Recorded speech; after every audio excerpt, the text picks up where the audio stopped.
फुलाला, एक तेज पंजा सीधे मैग्मा में घुस गया, सब कुछ अलग कर दिया और येकशिवेन की ओर खींच लिया। यह ऐसा था जैसे वो येकशिवेन को एक पल में कुचल देना चाहता था। उसकी गति बहुत तेज थी और वह क्षण भर में ही अपनी चाल चल चुका था। मैग्मा में येकशिवेन की गतिविधियों को बहुत प्रतिबंधित किया गया था। इसके अलावा यह मैग्मा साधारण मैग्मा नहीं था, बल्कि यह मृत्यु और ज्वाला की अंतहीन शक्ति से संघनित था। केवल मृत्यु की शक्ति के अंत में जीवन की शक्ति बनी रहेगी और जीवन की शक्ति के अंत में मृत्यु की शक्ति होगी। लेकिन फिर भी येकशिवेन ने अभी भी तेजी से प्रतिक्रिया व्यक्त की। टकराना, उसके हाथों ने खुद को बचाने के लिए उसके शरीर के सामने एक क्रॉस बनाया और तेज पंजे ने सीधे उसकी बाह पकड़ ली। सोने और लोहे की भयानक टक्कर की आवाज के समान ही एक विशाल गर्जना सुनाई दी। शून्य हिंसक रूप से विकृत हो गया था और अनगिनत मैग्मा सीधे कुचल गए थे। मैग्मा में येकशिवेन की हरकतें बाहर की तरह चुस्त नहीं थी और उसे सीधे पकड़ लिया गया और उड़ते हुए भेज दिया गया। वह चुपके से चौंक गया। कितनी बड़ी ताकत है! और इस समय एक विशाल राक्षस सीधे मैग्मा से मुक्त हो गया और येकशिवेन की ओर दौड़ा। येकशिवेन ने देखा और एक विशाल फीनिक्स देखा। उसका पूरा शरीर उदास था और वह एक घनी घातक ऊर्जा का उत्सर्जन कर रहा था। यह एक मृत आत्मा थी जो पूरी तरह क्रोधी आत्माओं से बनी थी। इसने अपनी लाल आंखें खोली और उसे मारने के लिए दौड़ा। इस फीनिक्स ऑफ द डेड का शरीर मैग्मा में बेहद लचीला था और यह तुरंत फिर से ऊपर चला गया। यह सुई में सुई की तरह था और यह जल्दी से बह गया। टकराना, येकशिवेन ने सीधे अपनी हथेली को बाहर निकाल दिया और फीनिक्स ऑफ द डेड नष्ट हो गया, लेकिन वह खुद भी प्रतिघात से नष्ट हो गया। उसकी त्वचा परत दर परत जलती रही और फिर गिर गई और फीनिक्स पुनर्जनन तकनीक द्वारा ठीक हो गई। येकशिवेन को बुरा लगने लगा। यदि यह जारी रहा तो यह वास्तव में समाप्त हो जाएगा। उन्होंने पाया कि इस मामले में मृत्यु की शक्ति का क्षरण उनकी फीनिक्स पुनर्जनन तकनीक की पुनर्प्राप्ति गति से कहीं अधिक था। इस रफ्तार से उसे डर था कि वह 3 दिन भी नहीं रह पाएगा। कोई आश्चर्य नहीं कि प्राचीन फीनिक्स डोमेन के लोग 3 दिनों के लिए मैग्मा खोलने के लिए इतने दयालु थे। 3 दिन की बात कही गई थी, लेकिन वास्तव में कुछ ही लोग 3 दिन तक टिक सके। यह उल्लेख नहीं करने के लिए कि 1 दिन के बाद ड्रैगन नस का आधा सेवन किया जाएगा। एक सामान्य व्यक्ति के लिए 3 दिनों तक टिके रहना असंभव था। उन्हें खुद भी यकीन नहीं हो रहा था। जैसे जैसे समय बीतता जाएगा, डेथ एनर्जी का क्षरण अधिक से अधिक गंभीर होता जाएगा।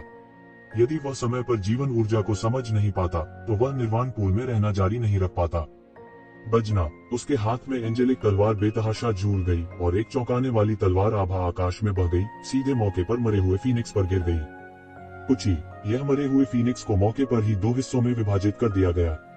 धीरे धीरे यह मरे हुए फीनिक्स मैग्मा की मृत्यु शक्ति की पुनःपूर्ति के तहत संघनित होने लगे। मैं आपको कैसे ठीक होने दे सकता था? येकशिवेन जोर से चिल्लाई और तलवार की रोशनी फूट पड़ी। यह तुरंत एक झरने में बदल गया और सीधे कट गया। बूम! मरे हुए फोनिक्स, जो पहले ही टुकड़ों में काटे जा चुके थे, टुकड़े टुकड़े हो गए। येकशिवेन ने फिर मृत्यु की ऊर्जा को पकड़ लिया जिसने आकाश को भर दिया। जब उसने उसे वहीं पर कुचल दिया, तो यह अजीब मौत की ऊर्जा उसकी कलाई के साथ बहने लगी और तुरंत येकशिवेन के शरीर पर आक्रमण कर दिया। येकशिवेन चौंक गई। उसने फिर से देखा और देखा कि यह मृत्यु ऊर्जा यिन यांग जीवन और मृत्यु आरेख द्वारा उसके शरीर में अवशोषित कर ली गई थी। इस मृत्यु ऊर्जा को अवशोषित करने के बाद यिन यांग जीवन और मृत्यु आरेख में मृत्यु ऊर्जा धीरे धीरे मजबूत होने लगी। इससे येकशिवेन थोड़ा चौंक गई। अचानक उसने महसूस किया कि वह अब यिन यांग जीवन और मृत्यु आरेख का उपयोग नहीं कर सकता। कारण यह था कि यिन यांग जीवन और मृत्यु आरेख में जीवन और मृत्यु ऊर्जा पूरी तरह से संतुलन से बाहर थी। जीवन ऊर्जा मृत्यु ऊर्जा से कहीं अधिक शक्तिशाली थी। इसका उपयोग करने का कोई तरीका नहीं था। इसके विपरीत उसे यिन यांग जीवन और मृत्यु आरेख को लगातार दबाना पड़ा। हालांकि यदि वह यिन यांग जीवन और मृत्यु आरेख में जीवन और मृत्यु ऊर्जा को संतुलित कर सकता है, तो वह तुरंत एक अत्यंत शक्तिशाली आकाशीय उपकरण बना सकता है। यहाँ तक अगर उसे यिन यांग जीवन और मृत्यु आरेख के टुकड़े को रसातल शैतान भगवान के हाथों में नहीं खोजना पड़ा, तो वह सीधे एक बहुत शक्तिशाली आकाशीय उपकरण को संघनित कर सकता था। यह सीधे एक सर्वोच्च उपकरण को पार कर सकता है। यह बात उसने पहले ही सोच ली थी। हालांकि यह केवल एक विचार था। यिन यांग जीवन और मृत्यु आरेख के भीतर जीवन और मृत्यु ऊर्जा को खोजना इतना आसान कैसे हो सकता है? वास्तव में विशेष परिस्थितियों के बिना इसे खोजना असंभव हो सकता है। हालांकि उसने कभी नहीं सोचा था कि वह प्राचीन फीनिक्स क्षेत्र के भीतर मृत्यु ऊर्जा की खोज करेगा। उनके लिए यह निश्चित रूप से अच्छी खबर थी। इसके अलावा यिन यांग जीवन और मृत्यु आरेख में जीवन और मृत्यु ऊर्जा के संतुलित होने के बाद उसके लिए जीवन और मृत्यु ऊर्जा को समझना बहुत आसान हो जाएगा। मृत्यु ऊर्जा के संतुलन के तहत जीवन ऊर्जा इतनी हिंसक नहीं होगी। इससे उसे इसे समझने में आसानी होगी। इस तरह उसके रहस्यमयी दायरे में प्रवेश करने की संभावना काफी बढ़ जाएगी। जब उसने यह सोचा तो वह तुरंत उत्तेजित हो गया। मैग्मा में मृत्यु ऊर्जा को अवशोषित करना आसान नहीं था। ऐसा इसलिए था क्योंकि मैग्मा में अनगिनत ज्वाला ऊर्जा थी। यदि वह सारी मृत्यु ऊर्जा को अवशोषित कर लेता तो वह मौके पर ही जलकर कुरकुरे हो जाता। इसके विपरीत यदि वह तामसिक आत्माओं और मृत आत्माओं से मृत्यु ऊर्जा को अवशोषित करता है तो ऐसे जोखिम और दुष्प्रभाव नहीं होंगे। इसके अलावा सबसे महत्वपूर्ण बात यह थी कि यदि वह निर्वाण पूल में साधना करना चाहता था तो वह निर्वाण पूल में एक और दिन के लिए अपने द्वारा मारे गए प्रत्येक 10 तामसिक आत्माओं के लिए साधना कर सकता था। यह कहा जा सकता है कि एक पत्थर से कई शिकार किए जा सकते हैं। इस विचार से वह अब और नहीं झिझका और तुरंत मृत्यु की शक्ति से संघनित मैग्मा के माध्यम से शटल करना शुरू कर दिया। हर मिनट और हर सेकंड उनके शरीर को एक कुरकुरा करने के लिए जला दिया जाएगा और फिर तुरंत अपनी मूल स्थिति में बहाल कर दिया जाएगा। वह अत्यधिक पीड़ा सह रहा था। गहन लोक में प्रवेश करने के लिए वह इसकी परवाह नहीं कर सकता था। ज्ञानवर्धक मन प्राचीन वृक्ष के साथ उसका मन सबसे शांत अवस्था में था और उसका मन दर्द से विकृत नहीं होगा। उनकी आकृति आग की लपटों और मैग्मा के माध्यम से बंद हो गई। अनगिनत लपटें और मैग्मा उसकी बाहरी त्वचा की एक परत को फाड़ने की कोशिश कर रहे थे। फिर उसने तुरंत इसे बहाल कर दिया। हालांकि डेथ एनर्जी का क्षरण अधिक से अधिक तीव्र होता जा रहा था, इसलिए उसके ठीक होने की गति धीमी और धीमी होती जा रही थी। वास्तव में उसका शरीर विनाश की गति के साथ नहीं टिक सका। निर्वाण कुंड में निर्वाण को पूरा करने के लिए उन्हें जीवन ऊर्जा और मृत्यु ऊर्जा को संतुलित करना पड़ा। इसमें कोई आश्चर्य नहीं था कि जो लोग निर्वाण पूल में निर्वाण पूरा नहीं कर सके वे केवल अल्पसंख्यक थे। उनके जैसे व्यक्ति के लिए भी जो एक बार मर गया था और जीवन में वापस आ गया था, निर्वाण पूल को पूरा करना अभी भी बहुत मुश्किल था। निर्वाण पूल में कई लोगों की मौत हो गई थी। यह अज्ञात था कि इसमें कितनी तामसिक आत्माएं रह रही थीं। इसलिए प्राचीन फीनिक्स क्षेत्र के पास इन तामसिक आत्माओं को मिटाने के लिए अपने हाथों का उपयोग करने के अलावा कोई विकल्प नहीं था। येज़ेवेन ने मैग्मा पूल की गहराई तक जाने की हिम्मत नहीं की। वह यह भी महसूस कर सकता था कि मैग्मा पूल की गहराई में दुख के भयानक आभा वाले अत्याचारी जीव थे। वहाँ सिर्फ किंग स्टेज के विशेषज्ञ ही नहीं बल्कि और भी बहुत कुछ थे जो वहाँ मारे गए थे। यहाँ तक प्रोफाउंड रियल्म के विशेषज्ञों की भी वहाँ दुखद मृत्यु हो गई थी। हालांकि येज़ेवेन को मैग्मा पूल में गहराई तक जाने की जरूरत नहीं थी। वह पहले से ही फीनिक्स कबीले के विशेषज्ञों का सामना कर चुका था जो डेथ एनर्जी द्वारा मिटा दिए गए थे और डेड स्पिरिट्स में बदल गए थे। सौभाग्य से ये डेड स्पिरिट्स केवल डेड स्पिरिट्स थे जो नाराजगी से संघनित थे। अन्यथा येज़ेवेन के पास मुड़ने और भागने के अलावा कोई विकल्प नहीं होता अगर उसने एक के बाद एक इतनी सारी मृत आत्माओं का सामना किया होता। टकराना, टकराना, टकराना। मैग्मा पूल से टकराने की भयानक आवाजें फैलती हैं। हजारों मीटर की ऊंचाई वाले निर्वाण पूल की सतह पर हर बार भयंकर टक्कर होने पर बड़ी लहरें उठती थीं। वे फिर निर्वाण पूल की सतह से टकराएंगे। ऐसी लहरें उत्तरोत्तर उठेंगी और गिरेंगी। कई बुलबुले भी उठने लगेंगे। यह उस तीव्र युद्ध का प्रतीक था जो नीचे हो रहा था। ये लोग साधारण नहीं थे। उनमें से हर एक राजा मंडल का उत्कृष्ट विशेषज्ञ था। उनमें से हर एक की अपनी गुप्त कलाएं थीं। इसलिए उनके लिए निर्वाण तालाब में उन मृत आत्माओं से उलझना संभव था। वास्तव में यहाँ तक प्राचीन फीनिक्स क्षेत्र भी किंग डिवीजन के इतने शीर्ष विशेषज्ञों को एक बार में सामने नहीं ला सका। इस भीषण युद्ध के बीच कई लोगों ने डेड स्पिरिट्स को मार डाला था। हालांकि कुछ लोग डेड स्पिरिट्स द्वारा मारे भी गए थे। मैग्मा पूल द्वारा उन्हें जलाकर राख कर दिया गया था। उनकी राख मैग्मा पूल की सतह पर पहुंच गई थी। हालांकि वे जल्द ही लुप्त हो गए थे और कुछ भी पीछे नहीं छोड़ा था। ये लोग फीनिक्स कबीले के सदस्य नहीं थे, इसलिए उन्हें डेड स्पिरिट्स में बदलने का अवसर भी नहीं मिला। महिला अधिकारी शून्य में खड़ी थी। उसका चेहरा अभिव्यक्तिहीन था। उसके चेहरे पर बर्फ जैसी ठंडक थी। उसकी अभिव्यक्ति में जरा सा भी बदलाव नहीं आया क्योंकि उसने उन विशाल और छोटी छोटी राख को तैरते हुए देखा। अंत में हर कोई रहस्यमय दायरे में कदम रखने के प्रलोभन का विरोध नहीं कर सका, इसलिए वे एक के बाद एक नीचे उतरे। हालांकि रहस्यमय दायरे में कदम रखना इतना आसान कैसे हो सकता है। कई लोगों की जान चली गई थी, लेकिन फिर भी वे रहस्यमय दायरे में कदम नहीं रख सके थे। महिला अधिकारी को लग रहा था कि उसके शरीर पर किसी तरह का जादुई हथियार है। निर्वाण पूल के तहत जो कुछ भी हो रहा था वह सब कुछ स्पष्ट रूप से देख सकती थी। जब उसने देखा कि कुछ लोग अपनी क्षमताओं को बढ़ा चढ़ाकर बता रहे हैं और निर्वाण पूल की गहराइयों में प्रवेश करने का प्रयास कर रहे हैं, तो वह अपनी हंसी नहीं रोक सकी। ये लोग स्वर्ग और पृथ्वी की विशालता को नहीं जानते थे। इस दुनिया में फ्री लंच जैसी कोई चीज नहीं थी। उन्होंने निर्वाण पूल खोलने पर विचार नहीं किया होता अगर उन्होंने इस संभावना पर ध्यान नहीं दिया होता कि निर्वाण पूल में मरने के बाद फीनिक्स कबीले के विशेषज्ञ नाराज आत्माओं में बदल जाएंगे। हालांकि भले ही निर्वाण पूल खोला गया हो, यह उनके ऊपर था कि उनके पास निर्वाण प्रक्रिया को पूरा करने की क्षमता है या नहीं। हालांकि उसकी नजर जल्दी से यक्षवेन के शरीर पर टिक गई। उसने पाया कि यक्षवेन की गति बहुत तेज थी। उसने केवल 2 या 3 चालों में फीनिक्स ऑफ द डेड को उड़ा दिया था। एक सामान्य व्यक्ति के लिए फीनिक्स ऑफ द डेड को मारना बहुत मुश्किल था, भले ही वे उसे हरा सके। ऐसा इसलिए था क्योंकि मृत्यु की शक्ति इस स्थान पर सर्वत्र व्याप्त थी। इसलिए फीनिक्स ऑफ द डेड सबसे तेज गति से ठीक हो सकता है। इसलिए इस वजह से बहुत से लोग फीनिक्स ऑफ द डेड द्वारा मारे गए थे। हालांकि यक्षवेन को इन सब की कोई परवाह नहीं थी। उसने 2 या 3 चालों में फीनिक्स ऑफ द डेड को उड़ा दिया था। तब उसने मृत्यु की शक्ति को अपने शरीर में समाहित कर लिया था। इसने फीनिक्स ऑफ द डेड को वापस लड़ने में असमर्थ बना दिया था। दिलचस्प, येजिवेन टकराना। येजिवेन ने मौत के एक फोनिक्स के शरीर को पकड़ा और उसमें विस्फोट कर दिया। फिर उन्होंने एक पल में डेड स्पिरिट एनर्जी को परिष्कृत किया। डेड स्पिरिट क्यूई को उसके शरीर में यिन यांग जीवन और मृत्यु आरेख द्वारा परिष्कृत किया गया था। इस समय एक पूरा दिन बीत चुका था। मृत आत्मा क्यूई उसकी त्वचा की सतह से उसके मांस और रक्त में प्रवेश कर गई थी। गति और तेज होती जा रही थी। उसका चेहरा एक काले रंग की डेड स्पिरिट क्यूई से ढका हुआ था। इस दिन में उसने 30 से अधिक मरे हुए फोनिक्स को मार डाला था। कहा जा सकता है कि उसकी गति बहुत तेज थी। चूंकि डेड स्पिरिट क्यूई को अधिक से अधिक परिष्कृत किया गया था, यिन यांग जीवन और मृत्यु आरेख में जीवन और मृत्यु की शक्ति धीरे धीरे संतुलित हो गई। हालांकि मैग्मा में मृत्यु की शक्ति उसके मांस और रक्त में प्रवेश करना शुरू कर चुकी थी। यदि यह जारी रहा, देर सबेर यह उसके अस्थि मज्जा में प्रवेश कर जाएगा। उस समय तो स्थिति और भी गंभीर हो जाएगी। केवल एक दिन में मूल रूप से प्रवेश करने वाले विभिन्न संसारों के नायकों का सफाया कर दिया गया था। कुछ इसे सहन नहीं कर सके और भाग निकले। कुछ सीधे चारकोल की गांठ में बदल गए और मैग्मा की सतह पर तैरने लगे। सिर्फ एक दिन में आधे से ज्यादा लोगों को खत्म कर दिया गया। प्राचीन बेरेंस के अधिकांश लोगों को भी समाप्त कर दिया गया था। पूरी कोशिश करने के बाद भी वे टिके नहीं रह सके। येजिवेन ने बाहर के बदलावों की परवाह नहीं की। उनकी दृष्टि में मैग्मा में केवल मृत्यु की अनंत शक्ति थी। वह यिन यांग जीवन और मृत्यु आरेख में जीवन की शक्ति और मृत्यु की शक्ति को एक दूसरे को संतुलित करने तक फिर से अवशोषित अवशोषित अवशोषित और अवशोषित करना चाहता था। उसके पास ज्यादा समय नहीं था। जैसे जैसे समय बीतता गया, उसके शरीर में मृत्यु की शक्ति का क्षरण अधिक से अधिक गंभीर होता जा रहा था। वह हमेशा के लिए नहीं रह सका। उसके शरीर में यिन यांग जीवन और मृत्यु आरेख धीरे धीरे आकार ले रहा था। यह मूल रूप से सिर्फ एक अधूरा आरेख था, लेकिन मृत्यु की शक्ति के पूरक के साथ इसने एक छोटा सा पूरा आरेख बना लिया था।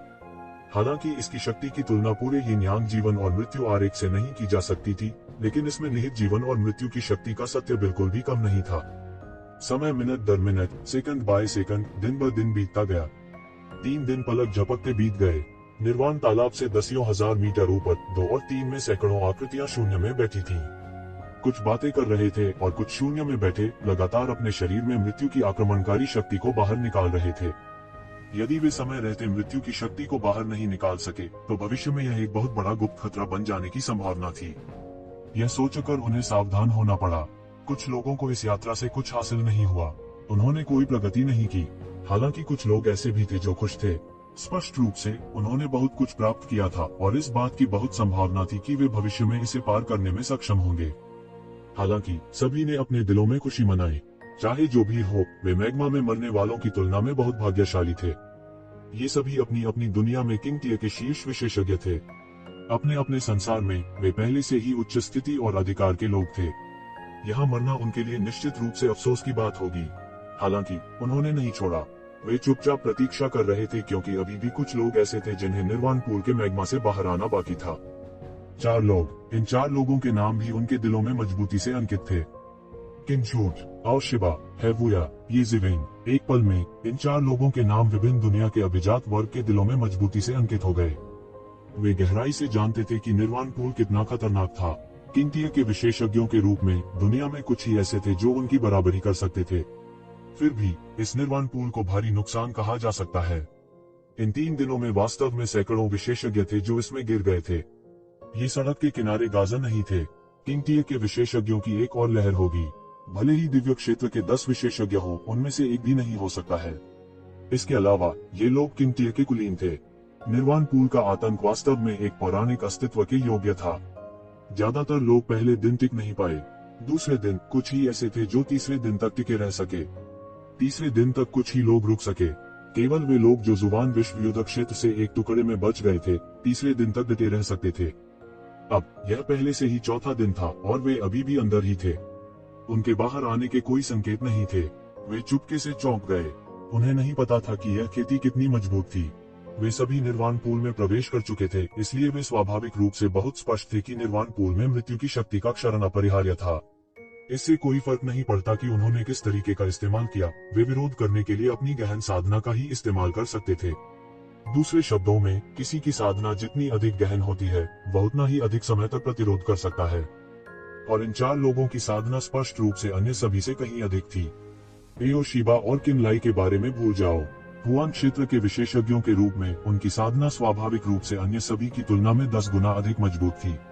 लेकिन हाइवुया और येजिवेन वास्तव में अब तक बने रह सकते थे। उन्होंने यह कैसे किया? बहुत जल्दी इन 2 लोगों की जानकारी प्राचीन उजाड़ लोगों के मुंह से फैल गई और कई विशेषज्ञों के दिलों में अंकित होने लगी। The son of the sea god हाइवुया, किंगटिया विशेषज्ञ के शिष्य येजिवेन। और ऐसा ही हुआ कि ये 2 लोग प्राचीन बेरेंस महाद्वीप से आए थे। यह स्थान प्राचीन दानव क्षेत्र हुआ करता था। बहुत से लोग गुप्त रूप से चौंक गए थे। यदि यह केवल एक व्यक्ति होता तो यह कोई बड़ी बात नहीं होती, लेकिन किंगटिया के विशेषज्ञों के बीच अब तक केवल 2 लोग ही टिके रह सकते थे और वे दोनों प्राचीन उजाड़ क्षेत्र से आए थे। यह स्पष्ट था कि प्राचीन उजाड़ना उतना सरल नहीं था जितना कि सभी ने सोचा था। जैसा कि प्राचीन काल में प्राचीन दानव क्षेत्र दुनिया को हिलाकर रख देता था, संभवतः ऐसे कई अस्तित्व थे जिन्हें लोग समझ नहीं पाए थे। प्राचीन सूनेपन के लोगों के मुंह से सभी ने सीखा कि हाइवुया समुद्र देवता का एक वास्तविक पुत्र था। यह अविश्वसनीय था। ब्रह्मांड में देवता सबसे कुलीन अस्तित्व थे। बिजली के जानवर की तरह इसमें केवल एक प्राचीन उजाड़ जानवर का खून था। बड़प्पन के संदर्भ में यह समुद्र के पुत्र परमेश्वर की तुलना कैसे कर सकता है? और येजिवेन और भी असाधारण थी। वह वास्तव में एक मौजूदा किंगटिया विशेषज्ञ का शिष्य था। एक किंगटिया विशेषज्ञ एक ऐसा अस्तित्व था जो देवताओं को मार सकता था और लगभग एक देवता के बराबर था। जानबूझकर या अनजाने में प्राचीन वीरानी के लोग नहीं चाहते थे कि दूसरे लोग प्राचीन वीरानी को हेय दृष्टि से देखें। हालांकि प्राचीन वीरानी ने लंबे समय तक बाहरी दुनिया के साथ बातचीत नहीं की थी, लेकिन प्रमुख जातियों के बीच आंतरिक संघर्ष ने उनकी बहुत अधिक ऊर्जा ले ली। इसके अलावा दानव दौड़ हाथ में थी जिसने उनकी बहुत अधिक ऊर्जा ले ली, जिससे वे विभिन्न दुनियाओं से धीरे धीरे गायब हो गए। इसलिए उन्होंने सभी को चौंका देने के लिए एक किंगटिया विशेषज्ञ का नाम सामने लाया। भले ही यह एक मानव किंगटिया विशेषज्ञ हो, इस समय ऐसा लगता था कि वे इससे बच नहीं सकते। जैसा कि अपेक्षित था, जब सभी ने सुना कि प्राचीन सूनेपन में एक किंगटिया विशेषज्ञ था तो वे तुरंत सम्मान से भर गए। उनके दिलों में डर बढ़ गया और उन्होंने प्राचीन उजाड़ को अब एक उजाड़ भूमि के रूप में मानने की हिम्मत नहीं की। प्राचीन काल में जो दुनिया ब्रह्मांड पर हावी हुआ करती थी, वह वास्तव में असाधारण थी। इसके अलावा इस बात की परवाह किए बिना कि यह मानव जाति, समुद्री जाति या दानव जाति थी, वे सभी जातियां थीं जिनकी विभिन्न दुनियाओं में विस्तृत शाखाएं थीं। दूसरी दुनिया में भी इन जातियों के विशेषज्ञ थे। एक के बाद एक वे आगे आए और प्राचीन सूनेपन में अपना रास्ता बनाने की कोशिश की, जैसे कि वे इस भयानक किंगटिया विशेषज्ञ के बारे में अधिक जानना चाहते थे। जहाँ तक वीरानियों के लोगों की बात है, वे कंजूस भी नहीं थे। उन्होंने बड़ा चढ़ाकर बताया कि राजा ताइकांग कितना भयानक था। जब सभी को पता चला कि वह एक ऐसा अस्तित्व है जो सम्राट बनने से केवल आधा कदम दूर था, तो उनके दिलों की महत्वाकांक्षा तुरंत बुझ गई। एक अस्तित्व जो सम्राट बनने से आधा कदम दूर था, निश्चित रूप से कोई ऐसा नहीं था जिसे वे भड़का सकें। भले ही वे दुनिया की सारी शक्ति का उपयोग कर लें, फिर भी वे बुरी तरह पिटेंगे। एक किंगटिया विशेषज्ञ किसी जाति की समृद्धि सुनिश्चित कर सकता है।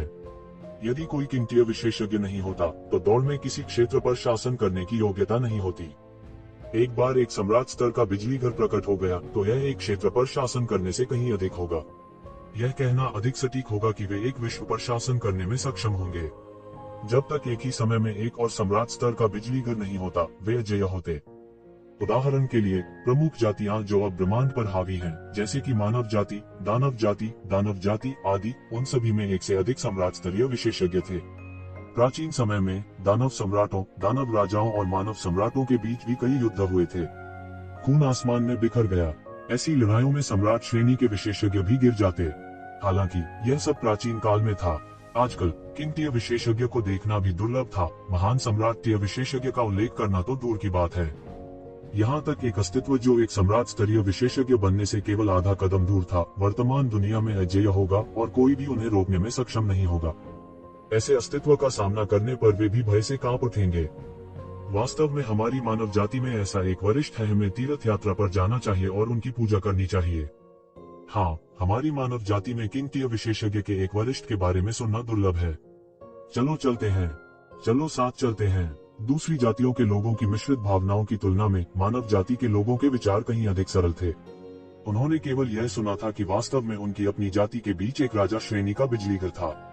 अपने अभिमान के साथ भी वे ऐसे अस्तित्व की पूजा करते रहेंगे।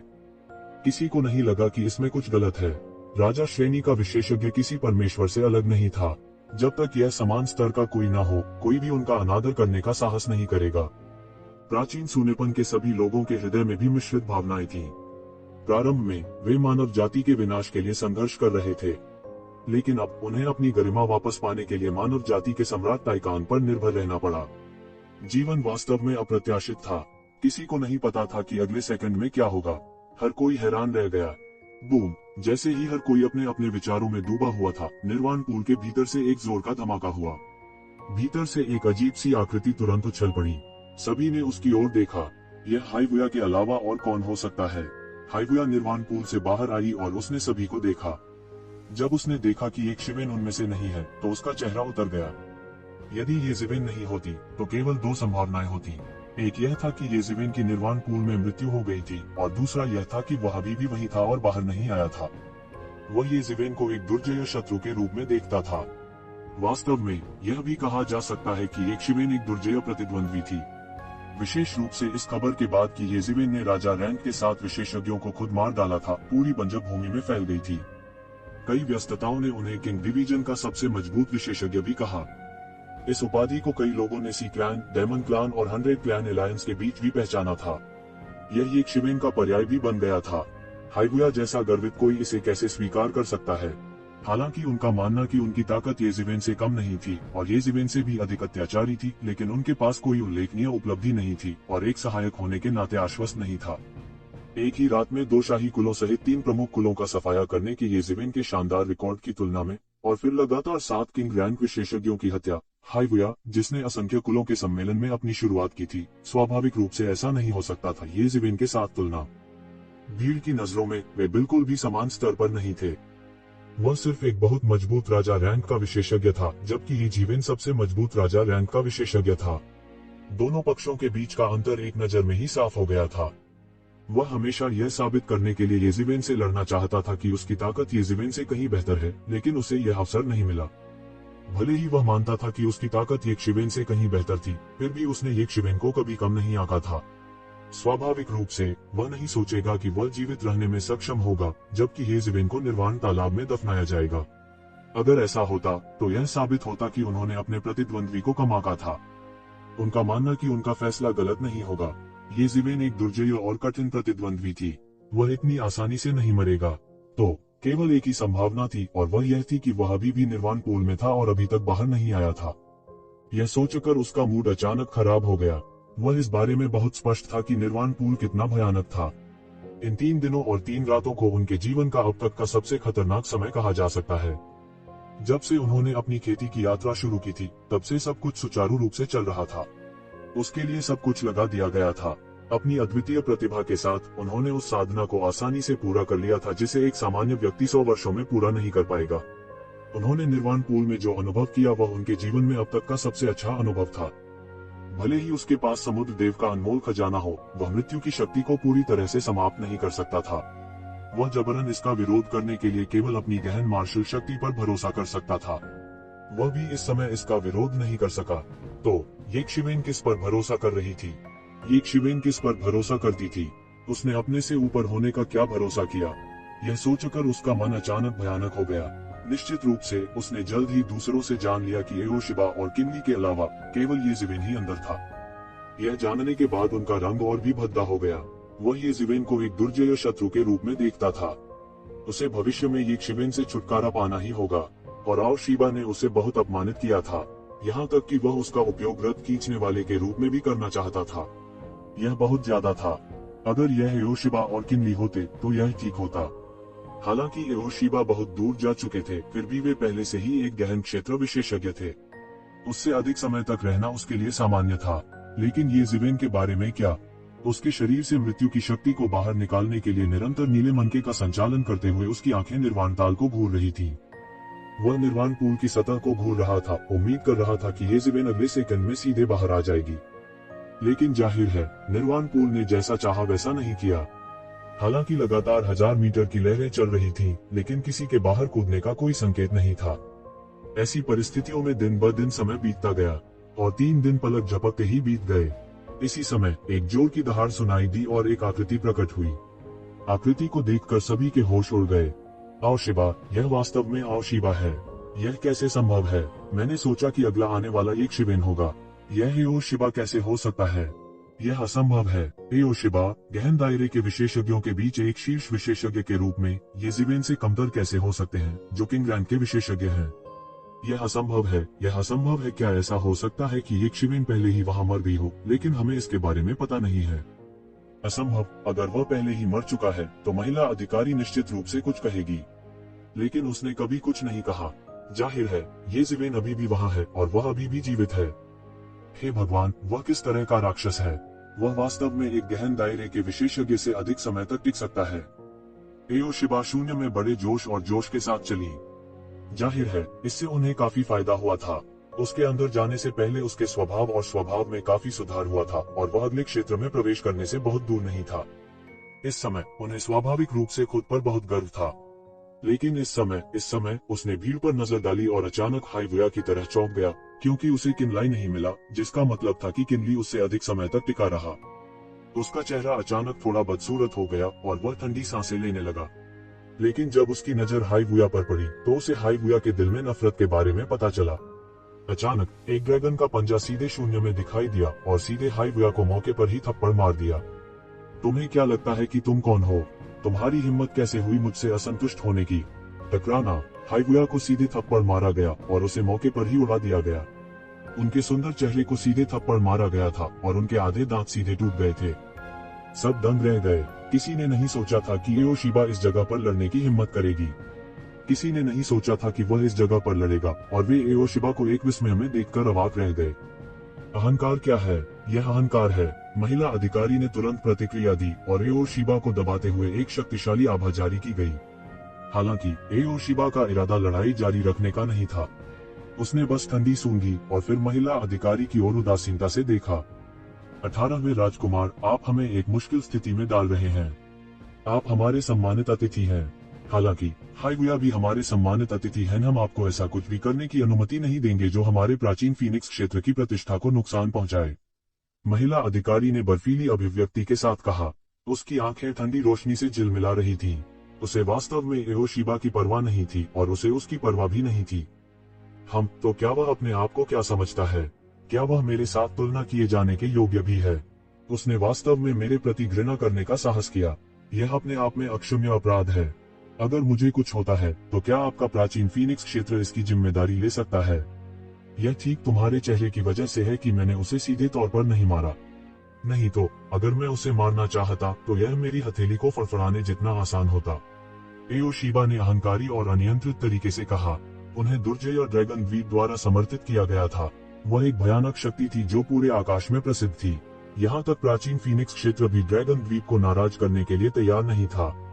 मैं नहीं चाहता कि ऐसा फिर से हो, अन्यथा आपको निष्कासित करने के लिए हमें दोष मत दो। महिला अधिकारी ने ठंडे स्वर में कहा। उसकी चेतावनी बहुत मजबूत थी। हमारा प्राचीन फीनिक्स क्षेत्र ड्रैगन द्वीप को अपमानित करने के लिए तैयार नहीं है। हालांकि यह ऐसी जगह नहीं है जहां कोई भी गुस्ताखी से कार्य कर सके। आप बहुत दूर चले गए हैं। आप बहुत दूर चले गए हैं। हाइवुया, जिसे उड़ते हुए भेजा गया था, उसने अपने दांतों को पीसते हुए हवा में खुद को स्थिर किया। यदि यह कहा जाता कि उसे पहले अपमानित किया गया था तो यह उसके मुंह पर एक जोरदार तमाचा था। मुंह पर तमाचा था। वह प्रतिष्ठित समुद्र परमेश्वर का पुत्र था। वह प्राचीन काल में एक अजेय अस्तित्व था। यहाँ तक कि वे पुरानी प्राचीन वस्तुएं और महान अशुभ प्राणी भी उसके पीछे की शक्ति के कारण उसके लिए मुश्किलें नहीं खड़ी करेंगे। यहाँ तक येज़ेबेल, जिसे वह अपना कट्टर दुश्मन मानता था, उसे इस तरह अपमानित करने की हिम्मत नहीं करेगा। हालांकि एओ शिबा ने ऐसा किया था। यह ऐसा था जैसे वह एक अवज्ञाकारी कुत्ते को सबक सिखा रहा हो। जब भी वह नाखुश होते तो एओ शिबा को थप्पड़ मार देते। आओ शिबा का रुतबा कुलीन था। वह ड्रैगन आइलैंड के ड्रैगन किंग का बेटा था। वह युवा पीढ़ी के एक शीर्षस्थ प्रतिभा थे। हालांकि क्या वह उससे हीन था? समुद्र भगवान का पुत्र अतुलनीय रूप से महान था। वह किसी भी तरह से उनसे कमतर नहीं था। हालांकि उन्हें इस तरह अपमानित किया गया था। हालांकि उसने बलपूर्वक उस खून को निगल लिया जो बाहर निकलने वाला था। वह जानता था कि यह हिसाब चुकता करने का समय नहीं था। यह प्राचीन काल नहीं था। उसके पास भरोसा करने के लिए एक शक्तिशाली बल नहीं था। यदि वह प्राचीन काल में होता तो वह अपने पीछे वाले को बाहर आने और एओशिबा को मारने के लिए कहता, भले ही उसे ड्रैगन द्वीप के प्रकोप का सामना करना पड़े। उनके गौरव को इतनी आसानी से अपमानित नहीं किया जा सकता था। हालांकि वह यह भी जानता था कि अब बदला लेना उसके लिए असंभव था। उसी दायरे में जब तक विरोधी एक राजा था, उसे विश्वास था कि वह येज़ेबेल को हरा सकता है, जो सबसे मजबूत राजा के रूप में जाना जाता था। वह सबसे मजबूत था। हालांकि एक गहन जीवन क्षेत्र विशेषज्ञ के सामने जो पूरी तरह से उससे ऊपर था, वह उनके बीच की खाई को जानता था, चाहे वह कितना भी अहंकारी क्यों न हो। इसके अलावा एओशिबा शायद गहन जीवन क्षेत्र में एक शीर्ष विशेषज्ञ थे। अगर वह बदला लेना चाहता था तो वह केवल अपना गुस्सा निगल सकता था। तब तक प्रतीक्षा करें जब तक कि मैं गहन जीवन क्षेत्र में प्रवेश नहीं कर लेता। आज मैंने जो अपमान सहा है उसका बदला मैं जरूर लूंगा। मैं तुम्हारे टुकड़े कर दूंगा। सोचते सोचते उसने दांत पीस लिए। एओशिबा ने अपने दिल में नाराजगी महसूस की थी। हालांकि उन्होंने केवल इसे देखा और इसकी बिल्कुल भी परवाह नहीं की। वो बस उपहास करता रहा और एओशिबा की धमकी की परवाह नहीं की। बूम! जबकि हर कोई अभी भी सदमे में था, उन्होंने निर्वाण पूल में भारी हंगामा देखा। एक और सुनहरी आकृति ने लहरों पर कदम रखा। सभी ने देखा और देखा कि यह किनलाई था। यह फिर से येज़ेबेल नहीं है। यह कैसे संभव है? येज़ेबेल वास्तव में बहुत मजबूत है। असंभव। उसके पास कोई गुप्त तकनीक होनी चाहिए। बहुत से लोग चौंक गए क्योंकि उन्होंने पाया कि जो तीसरा निकला वह आखिरी नहीं था। दूसरे शब्दों में, येज़ेबेल बाहर आने वाली आखिरी व्यक्ति थी। यहाँ तक एओशिबा और किनली, दो गहन क्षेत्र विशेषज्ञ, इसे नहीं कर सके। एकमात्र येज़ेबेल ऐसा कैसे कर सकती है? इसने कई लोगों को समझने में असमर्थ बना दिया। हालांकि उन्होंने स्वाभाविक रूप से यह नहीं सोचा था कि येज़ेबेल दो गहन दायरे के विशेषज्ञों से अधिक अत्याचारी होगी। यह बिल्कुल असंभव था। हालांकि वे यह भी समझ गए थे कि हर किसी के पास तुरुप का इक्का होता है जिसके बारे में दूसरों को पता नहीं होता है। इसलिए येज़ेबेल के लिए इस तरह के वातावरण में गहन क्षेत्र के विशेषज्ञों की तुलना में अधिक समय तक जीवित रहना असंभव नहीं था। हालांकि इसका मतलब यह नहीं था कि येज़ेबेल गहन दायरे के विशेषज्ञों की तुलना में अधिक अत्याचारी थी। हालांकि फिर भी यह सभी के दिलों में बहुत गहरी छाप छोड़ने के लिए काफी था। क्या हुआ? हर किसी की इस तरह की अभिव्यक्ति होती है। क्या आप मेरा स्वागत नहीं करते? किनली हंसे और सबकी तरफ देखा। सभी ने एक दूसरे को देखा और पता नहीं क्या कहा। हालांकि किनली जल्दी समझ गए कि हर कोई इतना हैरान क्यों है। कारण बहुत साधारण था। यह उसी जाति के उस इंसान येज़ेबेल की वजह से था। यदि यह कहा जा सकता है कि इससे पहले येज़ेबेल को केवल अस्पष्ट माना जा सकता था, तो जब वह गहन क्षेत्र के स्वामी से आगे निकल गया और अंतिम क्षण तक खड़ा रहा, तो अचानक सभी को उसका नाम याद आ गया। येज़ेबेल का नाम पूरे आकाश में गूंजना तय था। येज़ेबेल, यह काफी दिलचस्प है। किनली दिल खोलकर हंसे। हर किसी की तरह किनली ने भी अपनी आंखें निर्वाण तालाब की सतह पर टिकानी शुरू कर दी। वह येज़ेबेल को पानी से बाहर निकलते देखना चाहता था। उनके पास निर्वाण तालाब की सतह के आर पार देखने की महिला अधिकारी की क्षमता नहीं थी। हालांकि वे इतनी आसानी से हार नहीं मानने वाले थे। बहुत से लोगों ने येज़ेबेल को पहले देखा भी नहीं था, या यह कहा जा सकता है कि उन्होंने येज़ेबेल की बिल्कुल भी परवाह नहीं की। सभी की निगाहें थंडर बेहेमोथ, हाइबुया और अन्य पर थी। इसके अलावा दो गहन क्षेत्र विशेषज्ञ थे। इन लोगों के बीच येज़ेबेल वास्तव में बहुत मामूली थी। प्राचीन काल में उन लोगों को छोड़कर जो उसकी क्षमता के बारे में जानते थे, अन्य दुनिया के लोग उसके बारे में कुछ भी नहीं जानते थे। वे इतने अच्छे मौके को गंवाना नहीं चाहते थे। उन्हें अंदेशा था कि उन्हें यह नाम याद रखना होगा। हालांकि दिन ब दिन समय बीतता गया जबकि सभी प्रतीक्षा कर रहे थे। बहुत से लोग दिन ब दिन प्रतीक्षा कर रहे थे, लेकिन वे येज़ेबेल को नहीं देख पाए थे जिसे वे देखने के लिए उत्सुक थे। इस समय अंत में बहुत से लोगों का मानना कि येज़ेबेल के पास वास्तव में मृत्यु की शक्ति का विरोध करने के लिए कुछ साधन थे। अन्यथा यहाँ तक एक गहरा क्षेत्र विशेषज्ञ भी केवल अपनी मार्शल शक्ति पर भरोसा करके लंबे समय तक टिके रहने में सक्षम नहीं होगा। निर्वाण तालाब के बाहर प्राचीन फीनिक्स दुनिया के कई विशेषज्ञ 3 दिनों के बाद येज़ेबेल से चौंक गए थे। एक दूत बाहर से आया और महिला अधिकारी के सामने आया। उन्होंने सम्मानपूर्वक कहा, महामहिम, राजकुमार की शादी की रस्में शुरू हो गई हैं। मेरे राजा ने फैसला किया है कि आप इन विशिष्ट अतिथियों को यहाँ लाएं। उन्हें लाओ। उस महिला अधिकारी ने बस उस व्यक्ति की ओर देखा और फिर भावशून्य होकर बोली, इस व्यक्ति के बारे में क्या? किसी के इतने लंबे समय तक निर्वाण तालाब में रहने में सक्षम होने की खबर पहले से ही प्राचीन फीनिक्स वर्ल्ड के उच्चाधिकारियों तक फैल चुकी थी। बहुत से लोग ये शिवेन के अस्तित्व के बारे में जानने लगे थे। वह कई लोगों के ध्यान का केंद्र भी बन गया था। इस व्यक्ति को यहाँ रहने दो, वैसे भी वह अभी भी मरे हुए फीनिक्स को मार रहा है।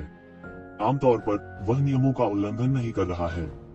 देखते हैं कि वह कितनी दूर जा सकता है, उस महिला अधिकारी ने उदासीनता से कहा। महामहिम सही है। महिला अधिकारी को ऐसा कहते देख दूत कुछ नहीं बोला। उन्होंने दूसरों का नेतृत्व किया और निर्वाण तालाब से बाहर चले गए। हर कोई ये जीवेन को अपनी आंखों से बाहर आते देखने से हिचक रहा था।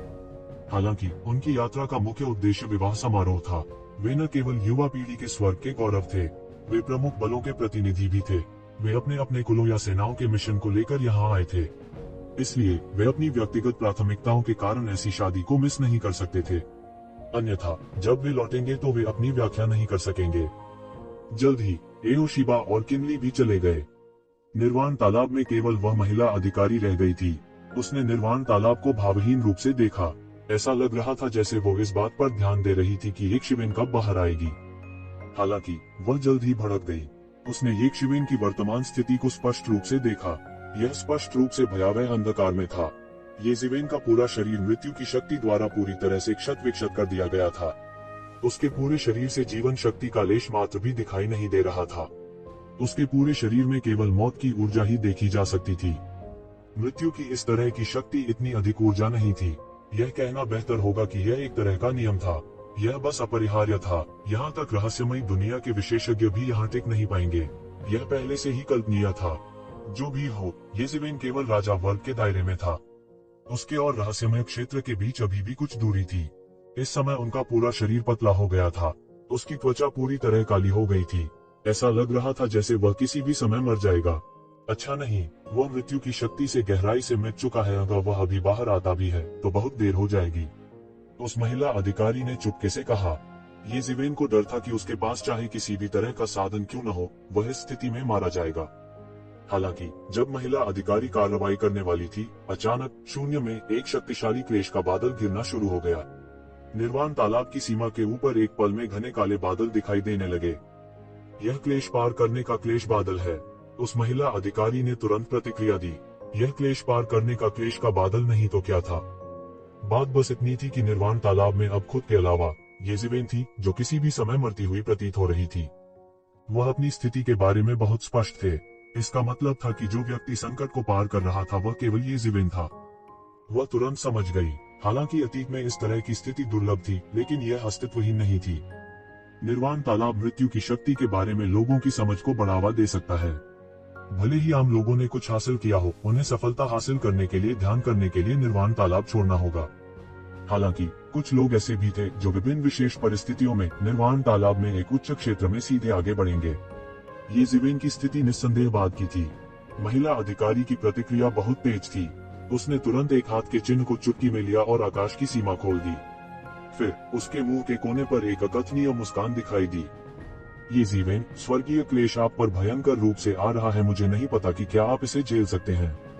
हालांकि निर्वाण तालाब की सीमा का उपयोग करने के बारे में मत सोचो ताकि आप स्वर्गीय क्लेश को रोक सकें। उद्धरण चिन्ह।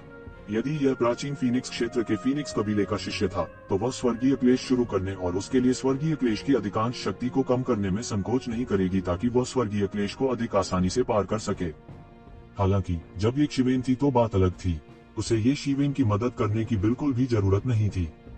जल्द ही स्वर्गीय क्लेश सीधे तौर पर आ गिरा। टकरा जाना, टकरा जाना, टकरा जाना। अनगिनत बिजली के ड्रैगन आकाश से उतरे और सीधे निर्वाण तालाब में जा गिरे। उन्होंने तुरंत उन मरे हुए फोनिक्स के अस्तित्व को महसूस किया। ये अत्यंत भयंकर और विनाशकारी शक्तियां निर्वाण तालाब में कहर बरपा रही थीं। ये मरे हुए फीनिक्स मूल रूप से आम लोगों के लिए सबसे कठिन अस्तित्व थे। हालांकि इन इलेक्ट्रिक ड्रैगन्स के सामने वे कुछ भी नहीं थे। इन मरे हुए फीनिक्स की ताकत बहुत अधिक थी। राजा रैंड के साधारण विशेषज्ञ उनसे निपटने में सक्षम नहीं होंगे। हालांकि इन इलेक्ट्रिक ड्रैगन का सामना करने पर भी उन्हें कट लग गया। वे लगातार दहाड़ते रहे।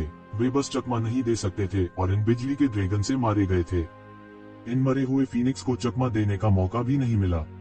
ऐसा इसलिए था क्योंकि ये बिजली के ड्रैगन भारी थे। वे तूफानी लहरों की तरह थे और एक पल में सब कुछ पूरी तरह से नष्ट हो गया था। अपने सामने के दृश्य को देखकर महिला अधिकारी हक्का बक्का रह गई। उसे विश्वास नहीं हो रहा था कि ऐसा कोई तरीका है। उन्होंने कभी नहीं सोचा था कि कोई वास्तव में स्वर्गीय क्लेश की शक्ति का उपयोग उन मरे हुए फोनिक्स को नष्ट करने के लिए कर सकता है। आम लोगों के लिए ये मरे हुए फीनिक्स बहुत तकलीफदेह थे। वे मृत्यु की शक्ति का सामना करने में पूरी तरह से असमर्थ थे। हालांकि यह चरम और शुद्ध यान के स्वर्गीय क्लेश के लिए कोई समस्या नहीं थी। इसके विपरीत स्वर्गीय क्लेश की शक्ति मृत्यु की शक्ति के शत्रुओं में से एक थी। इसकी हिंसक शक्ति मृत्यु की सारी शक्ति को नष्ट कर सकती थी। दूसरे शब्दों में, उन्होंने कभी नहीं सोचा था कि किसी का स्वर्गीय क्लेश इतना हिंसक हो सकता है। किसी के लिए भी एक स्वर्गीय क्लेश को पार करना एक बहुत ही भयावह मामला था। यह कहा जा सकता है कि 10 में से 10 लोग मरेंगे।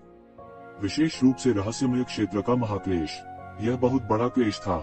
यहाँ तक उन प्रतिष्ठित अतिथियों और विभिन्न दुनिया के उत्कृष्ट विशेषज्ञों में से भी उनमें से केवल आधे से भी कम रहस्यमय क्षेत्र में प्रवेश कर सके और रहस्यमय क्षेत्र के महान क्लेश को पार कर सके। आम लोगों के पास बचने का कोई मौका नहीं होगा। ऐसी परिस्थितियों में बहुत से लोगों को एक स्वर्गीय क्लेश को पार करते समय गंभीर होना पड़ता था। वे बंद दरवाजे के प्रशिक्षण के लिए एक सुरक्षित स्थान खोजने से भी डरेंगे। निर्वाण तालाब में स्वर्गीय क्लेश को पार करने का स्थान चुनने का उल्लेख नहीं है। इस स्थिति में अनगिनत चर जोड़े थे। एक बुद्धिमान व्यक्ति भी ऐसा काम नहीं करेगा। पीढ़ियों के लिए फीनिक्स कबीले के सदस्यों ने निर्वाण तालाब में स्वर्गीय क्लेश को आकर्षित किया था। भले ही स्वर्गीय क्लेश मंत्रमुग्धता से कमजोर हो गया था, 10 में से केवल एक व्यक्ति ही स्वर्गीय क्लेश को पार कर सका था। यदि वे बाहरी दुनिया में होते तो उनकी सफलता दर बहुत बढ़ जाती। कई लोगों की जान बिना किसी कारण के चली जाती। इसके अलावा उसने कभी किसी के स्वर्गीय क्लेश को इतना भयंकर होते नहीं देखा था। यहाँ तक फीनिक्स कबीले की कुछ अत्यंत महान शाखाओं के शिष्यों ने भी कभी किसी के बारे में नहीं सुना था जो इस तरह के भयानक स्वर्गीय क्लेश को आकर्षित कर सके। स्वर्गीय क्लेश की शुरुआत बहुत से लोगों के अंतिम महान क्लेश से भी अधिक भयानक थी। ये सिवेन, क्या तुम इस तरह के स्वर्गीय क्लेश का सामना कर सकते हो? महिला अधिकारी ने अपने लाल होंठ खोलकर पूछा। ये सिवेन निर्वाण पूल में बैठी थी। उनका पूरा शरीर घातक आभा से घिरा हुआ था। इस समय घातक आभा उनके अस्थि मज्जा में गहराई से प्रवेश कर चुकी थी। यह भी कहा जा सकता है कि वह बचाने से परे था। यही कारण था कि जब महिला अधिकारी ने येक्षिवेन की हालत देखी तो वह हैरान रह गई। जितना अधिक समय तक वह निर्वाण पूल में अभ्यास करेगा, मृत्यु ऊर्जा उतनी ही गहरी उसके शरीर पर आक्रमण करेगी। एक राजा स्तर के विशेषज्ञ की ताकत के साथ भी इतने लंबे समय तक निर्वाण पूल में रहना उसके लिए लगभग एक मृतंत था। घातक आभा उसके अस्थि मज्जा में गहराई तक घुस गई थी और उसे हटाया नहीं जा सका था। एकमात्र तरीका यह था कि अपने शरीर को त्याग दिया जाए और अपनी आत्मा का उपयोग भूत साधक बनने के लिए किया जाए। भले ही वह गहन जीवन क्षेत्र में कदम रख सके, कीमत बहुत अधिक थी। लाभ से अधिक हानि। इसके अलावा अगर उसने एक और कदम आगे बढ़ाया तो घातक आभा उसकी आत्मा में गहराई तक प्रवेश कर जाएगी। उस समय कोई उम्मीद नहीं होगी। उसके शरीर को त्यागने में बहुत देर हो जाएगी। महिला अधिकारी पहले से ही बहुत हैरान थी कि वह अब तक कायम रह सकता है। एक साधारण राजा रैंक का विशेषज्ञ एक दिन भी टिक नहीं पाएगा जब तक कि घातक आभा उसके अस्थि मज्जा में गहराई से प्रवेश न कर जाए। दूसरे दिन यह उसकी आत्मा में भी प्रवेश कर सकता है। एक बाहरी व्यक्ति जो इस हद तक दृढ़ रह सकता था, अनसुना था। हुआ लला, अनगिनत वज्रपात सीधे निर्वाण पूल की सतह पर गिरे और एक बड़े छेद को उड़ा दिया। भयानक शक्ति ने एक विशाल तूफान का गठन किया और निर्वाण पूल के बाहर 1 किलोमीटर के दायरे में मैग्मा को केंद्र के रूप में येज़िवेन के साथ धकेल दिया और एक विशाल खोखला बना दिया। भयानक वज्रपात कहर बरपा रहे थे। यहाँ तक निर्वाण पूल में मृतकों के फीनिक्स ने भी संपर्क करने की हिम्मत नहीं की। इसके विपरीत वे जहाँ तक संभव हो भागे। इसके अलावा येज़िवेन ने इस अवधि के दौरान 300 से अधिक मरे हुए फीनिक्स को मार डाला था। अतः उनके शरीर ने आकाश को पहले ही भयंकर आभा से भर दिया था। साधारण मरे हुए फीनिक्स उसे ऐसे देखेंगे जैसे उन्होंने अपनी दास्ता को देख लिया हो। तो वे उसके पास जाने की हिम्मत कैसे करेंगे? वो वज्रपात येक्षिवेन के शरीर पर लगे। इस समय वह पहले से ही कंकाल की तरह था। उसके पूरे शरीर का मांस और खून पूरी तरह से घातक आभा द्वारा निगल लिया गया था। यह एक लाश की तरह था जो लंबे समय से मरी हुई थी। जब इन वज्रपातों ने उनके शरीर पर प्रहार किया तो उन्होंने सबसे पहले उनकी घातक आभा से एक मजबूत प्रतिक्षेप किया। यह घातक आभा तुरंत मृतकों के क्रूर जीवों में घनीभूत हो गई। उन्होंने आकाश की ओर देखा और गरज उठे। उन्होंने वास्तव में स्वर्गीय क्लेश के विरुद्ध लड़ने का साहस किया। एक के बाद एक मृतकों के क्रूर जीव उन वज्रपातों पर झपट पड़े। कुछ ने स्वर्गीय क्लेश को फाड़ डाला, जबकि अन्य सीधे स्वर्गीय क्लेश से प्रभावित हुए। दोनों पक्ष दो सेनाओं की तरह थे जो शून्य सभा में एक क्रूर प्रतियोगिता में उलझे हुए थे। तो ऐसा ही है। इस समय 10,000 मीटर दूर खड़ी महिला अधिकारी ने अपने लाल होंठ खोले और कहा, उसकी आंखें चमक उठी। वो भी एक शिवेन की प्रशंसा किए बिना नहीं रह सकती थी। यह आइडिया वाकई कमाल का था, या यह कहा जा सकता है कि वह बेहद बोल्ड थे। वह वास्तव में अपने शरीर में घातक ऊर्जा को मिटाने के लिए स्वर्गीय क्लेश की शक्ति का उपयोग करना चाहता था। उसके शरीर की प्राणघातक ऊर्जा पहले ही उसके अस्थि मज्जा में गहराई तक प्रवेश कर चुकी थी।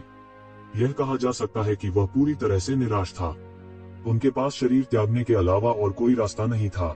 अधिकांश लोग निर्वाण पूल में इधर उधर घूमना पसंद नहीं करेंगे, बजाय इसके कि घातक ऊर्जा उनके अस्थि मज्जा में गहराई तक प्रवेश कर जाए। ऐसा करने की कीमत बहुत अधिक थी। न केवल उसने ऐसा करने का साहस किया, उसने शायद पहले से ही एक तरीका सोच लिया था। इस तरह का साहस कोई सामान्य व्यक्ति नहीं कर सकता था। सबसे बड़ी बात यह है कि यदि किसी साधारण व्यक्ति में भी ऐसा करने का साहस होता तो उनमें ऐसा करने की शक्ति नहीं होती। हालांकि उनके पास ऐसा चमत्कार करने की ताकत और हिम्मत दोनों थी। Boom boom boom. शून्य में येज़िवेन के शरीर पर घातक ऊर्जा और स्वर्गीय क्लेश अभी भी भयंकर रूप से टकरा रहे थे। येज़िवेन के शरीर में गहराई से प्रवेश करने वाली घातक ऊर्जा इतनी कमजोर नहीं थी। इस तरह की घातक ऊर्जा को सीधे मृत्यु कानून की उच्च स्तरीय ऊर्जा से रूपांतरित किया गया था। यद्यपि यह स्वर्गीय क्लेश की शक्ति द्वारा नियंत्रित था, यह उतना कमजोर नहीं था। यदि यह एक सामान्य व्यक्ति का स्वर्गीय क्लेश होता तो वह इस घातक ऊर्जा को हिला नहीं पाता। हालांकि येज़िवेन का स्वर्गीय क्लेश भी असाधारण रूप से भयंकर था। यह महिला अधिकारी की गंभीर अभिव्यक्ति से देखा जा सकता था, जो दूर थी।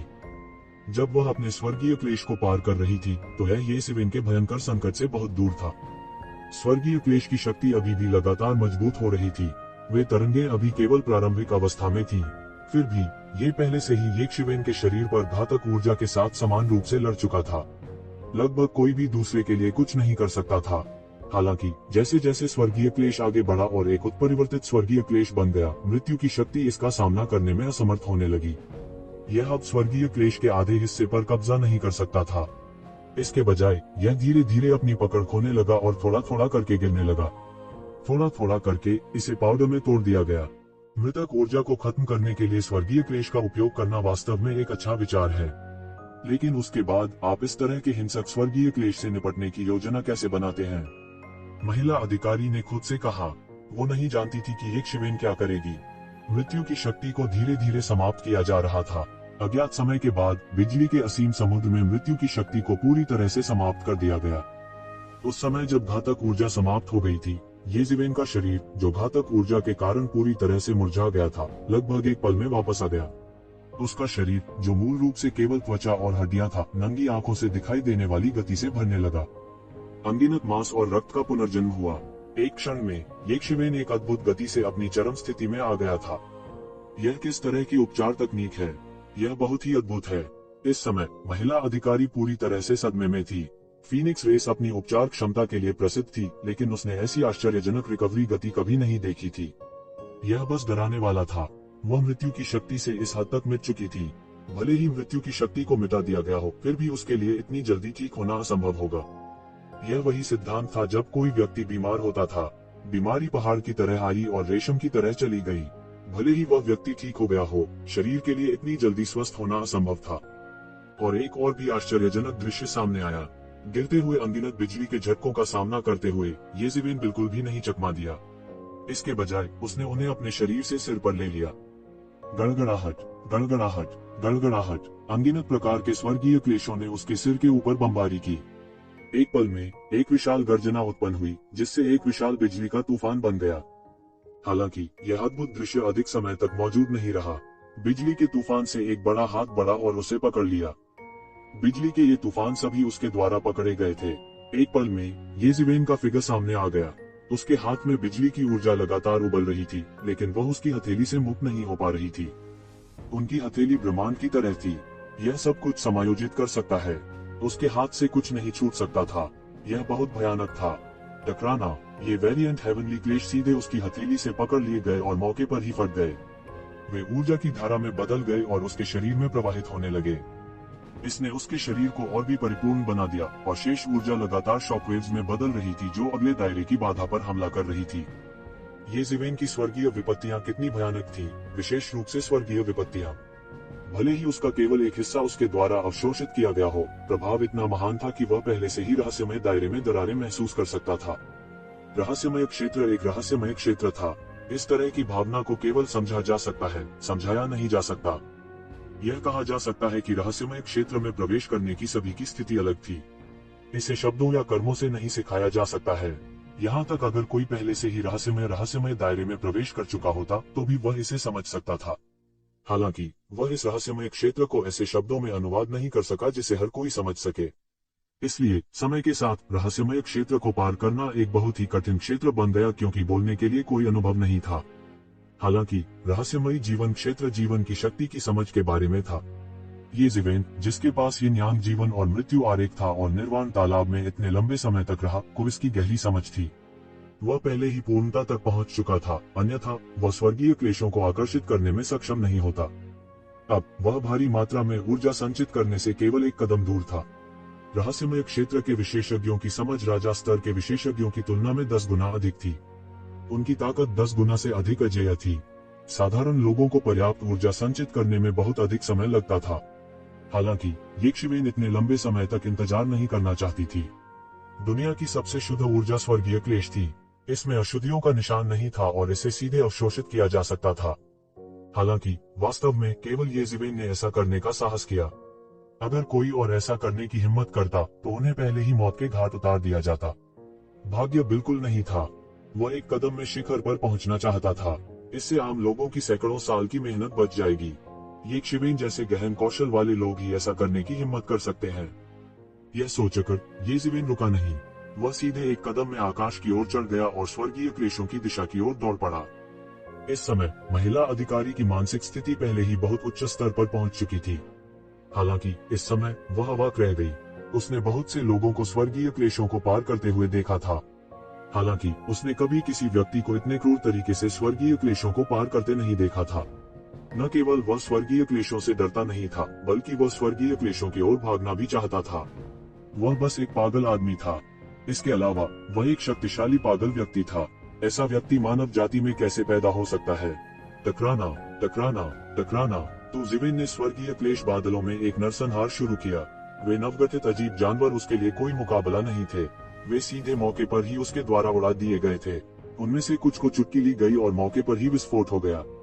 उनमें से कुछ के पास प्रतिक्रिया करने के लिए पर्याप्त समय नहीं था और मौके पर ही विस्फोट हो गया। अनगिनत बिजली की धाराओं को येजीवेन ने अवशोषित कर लिया और उसके शरीर को फिर से भर दिया। धीरे धीरे येजीवेन का आभामंडल लगातार बढ़ रहा था। ऐसा लग रहा था जैसे यह सीमा तक पहुंच गया हो। भयानक जलधारा बाढ़ के समान थी जो बांध को तोड़कर सब कुछ नष्ट कर देती थी। और येक्षिवेन की ताकत आखिरकार चरम पर पहुंच गई। वह एक ही झपट्टा में रहस्यमय क्षेत्र की बाधा को पार कर गया। रहस्यमय क्षेत्र, उसने आखिरकार रहस्यमय दायरे में कदम रखा। हालांकि वह केवल रहस्यमय जीवन क्षेत्र के प्रारंभिक चरण में था, लेकिन वह महसूस कर सकता था कि पूरी दुनिया बदल गई है। किंग डिवीजन की तुलना में गहरा क्षेत्र एक नया क्षेत्र था। गहरे दायरे में कदम रखने के बाद दुनिया की उनकी समझ एक नए स्तर पर पहुंच गई थी। केवल वे लोग जिन्होंने वास्तव में गहन जीवन क्षेत्र में कदम रखा था, उन्हें ही प्राचीन राक्षसों के स्तर पर कदम रखने वाला माना जा सकता है। राजा रैंक प्राचीन काल के केवल सबसे अत्याचारी विशेषज्ञ थे। येजीवेन इस बिंदु पर बहुत स्पष्ट थी। इससे पहले 9 इन्फेंट्स कबीले को खत्म करने की लड़ाई के दौरान उन्हें प्रोफाउंड लाइफ रियल्म के प्रारंभिक चरण के एक पुराने पूर्वज का सामना करना पड़ा था। उस समय येजीवेन को हार में पीछे हटने के लिए मजबूर होना पड़ा था। यदि राजा ताइक्यांग के लिए रेखा नहीं होती तो शायद पूरी सेना का मौके पर ही सफाया हो जाता। एक किंग डिवीजन विशेषज्ञ और एक गहन जीवन क्षेत्र विशेषज्ञ के बीच ताकत का अंतर बहुत बड़ा था। प्रोफाउंड लाइफ रियल्म के विशेषज्ञों की सबसे भयानक विशेषता यह थी कि उन्हें मारा नहीं जा सकता था। गहन जीवन क्षेत्र के विशेषज्ञों ने पहले ही जीवन की शक्ति को समझ लिया था। यह कहा जा सकता है कि उनके पास जीवन ऊर्जा की अंतहीन आपूर्ति थी और यहाँ तक खुद को फिर से भरने के लिए शून्य से जीवन ऊर्जा को अवशोषित कर सकते थे। यह अनंत जीवन की नींव थी। यह कहा जा सकता है कि गहन जीवन क्षेत्र में वास्तव में कदम रखने से ही यह माना जा सकता है कि वास्तव में अनंत जीवन के मार्ग पर कदम रखा गया है। प्रत्येक जीवित प्राणी के जीवन की एक सीमा होती है। मनुष्य जाति की आयु 10,000 वर्ष थी। 10,000 वर्षों के बाद किसी के जीवन काल को बनाए रखने के लिए चाहे किसी भी तरीके का उपयोग क्यों न किया गया हो, वह जल्दी ही मर जाएगा। यह कुछ अपरिहार्य था। यहाँ तक कि स्वर्ग क्षेत्र के विशेषज्ञ भी, जिनके बारे में कहा जाता था कि वे संसार में विलीन हो गए थे, कोई अपवाद नहीं थे। हालांकि प्रोफाउंड लाइफ रियलम के विशेषज्ञों में जीवन ऊर्जा को अवशोषित करने की क्षमता थी। यद्यपि वे 10,000 वर्षों की सीमा को पार नहीं कर सके, फिर भी उनके पास अनंत जीवन की नींव आनी शुरू हो गई थी। इसलिए गहरा क्षेत्र अनंत जीवन के मार्ग का प्रारंभिक बिंदु था। जहां तक लोक के नीचे के लोगों की बात है, बहुतों की दृष्टि में उनके पास अनंत जीवन के मार्ग को छूने की योग्यता भी नहीं थी। गंभीर जीवन स्तर के विशेषज्ञों के लिए, जिनके पास जीवन शक्ति को अवशोषित करने की क्षमता थी, उनकी चोटें ज्यादातर एक सांस के समय में ठीक हो जाएंगी। उन्हें मारना बेहद मुश्किल होगा। भले ही वे राजा स्तरीय विशेषज्ञों के एक समूह से घिरे हों, वे बिल्कुल भी नहीं डरेंगे। यहाँ तक अगर उनमें से 100 या 80 होते, तो वे उनके लिए एक मैच नहीं होते। यही कारण था कि एओ शिबा ने हाई वुया को गंभीरता से नहीं लिया। किंग डिवीजन के विशेषज्ञ कितने भी शक्तिशाली क्यों न हो, वे उसका मुकाबला नहीं कर सकते थे। और अब ये जिवेन ने भी इस दायरे में कदम रखा था। उसके शरीर के भीतर एक अत्याचारी शक्ति लगातार बढ़ रही थी, हर गुजरते मिनट और सेकंड के साथ पागलों की तरह बढ़ती जा रही थी। भयानक ऊर्जा ने उसके चारों ओर एक बड़ा तूफान खड़ा कर दिया था। दूर से यह एक कोकून की तरह लग रहा था, और ये जिवेन कोकून के केंद्र में थी। वह कायापलट करती तितली की तरह लग रहा था, जो कभी भी आसमान में उड़ सकती थी। उसके सिर के ऊपर एक चित्र स्क्रॉल था, जिसमें यिन और यांग के बीच स्पष्ट अंतर था। यिन और यांग, जीवन और मृत्यु की शक्ति इसके भीतर बढ़ी, जिससे एक नया संतुलन बना। इसने वास्तव में एक भयानक आभा बिखेर दी, और जहां भी यह गुजरा, ऐसा लगा कि यह सब कुछ नष्ट कर सकता है। ये जिवेन ने अपनी आंखें बंद कर ली और अंतिम परिवर्तन की प्रतीक्षा करने लगे। वह वास्तव में सफल हुआ। महिला अधिकारी की आंखों में एक अजीब सी रोशनी कौंध गई। काश, मुझे नहीं पता कि यह अच्छी बात है या बुरी बात। पहली बार महिला अधिकारी अभिभूत महसूस कर रही थी और समझ नहीं पा रही थी कि क्या करे। उसे नहीं पता था कि उसे किस तरह का रवैया अपनाना चाहिए। मुझे आशा है कि यह मुझे निराश नहीं करेगा। अल्पविराम। वर्तमान प्राचीन फीनिक्स क्षेत्र के लिए यह कहा जा सकता है कि लगातार सुखद घटनाएं होती रहीं। सबसे पहले यह उनके राजकुमार की शादी थी, और उन्होंने विभिन्न क्षेत्रों से प्रमुख हस्तियों को आमंत्रित किया था। उसके बाद यह स्वर्गीय फीनिक्स मैडन के लिए एक दामाद का चयन था। कई प्रतिभाओं ने एक साथ प्रतिस्पर्धा की थी और उन्होंने कई लड़ाइयों का अनुभव किया था। इनमें प्राचीन फीनिक्स क्षेत्र के कई प्रतिभावान भी थे, जिन्होंने अपने कौशल का प्रदर्शन किया था। विभिन्न दुनिया के दुर्जय प्रतिभाओं के बीच प्रतिस्पर्धा ने प्राचीन फीनिक्स वर्ल्ड के लोगों को उत्साह से रुला दिया था। वे सभी कीमती या उससे ऊपर के विशेषज्ञ थे। उन्हें विभिन्न संसारों में सबसे कुलीन कहा जा सकता है। कोई भी कल्पना कर सकता है कि उनके बीच लड़ाई कितनी तीव्र होगी। आप ठीक कह रहे हैं। अंत में लड़ाई की एक श्रृंखला के बाद प्राचीन फीनिक्स दायरे में एक युवा स्वर्ग के गौरव फैंग युआन ने विभिन्न क्षेत्रों से कई विरोधियों को हराया और अंत में चैंपियनशिप जीती। इस प्रकार उसने सुंदरता का दिल जीत लिया और स्वर्गीय फीनिक्स युवती का दामाद बन गया। हालांकि विभिन्न क्षेत्रों के प्रतिभाशाली लोग कुछ अनिच्छुक थे, लेकिन उनके पास फैंग युआन की भयानक ताकत की प्रशंसा करने के अलावा कोई विकल्प नहीं था। इस लड़ाई के बाद कहा जा सकता है कि फैंग युआन ने रातों रात विभिन्न स्थानों को हिला दिया था और उसका नाम पूरी दुनिया में जाना जाता था। इस दौरान कुछ लोग ऐसे भी थे जो पहले ही समझ चुके थे। इस समय उन्होंने महसूस किया कि स्वर्गीय फीनिक्स मैडन के दामाद का चयन शुरू से ही समस्याग्रस्त रहा होगा। अगर यह एक दामाद का चयन होता, तो इसकी घोषणा कुछ साल पहले पूरी दुनिया के लिए की जाती। वे उन्हें यह बताने के लिए अंतिम क्षण तक प्रतीक्षा नहीं करते कि हेवनली फीनिक्स मैडन एक दामाद का चयन करने जा रही है।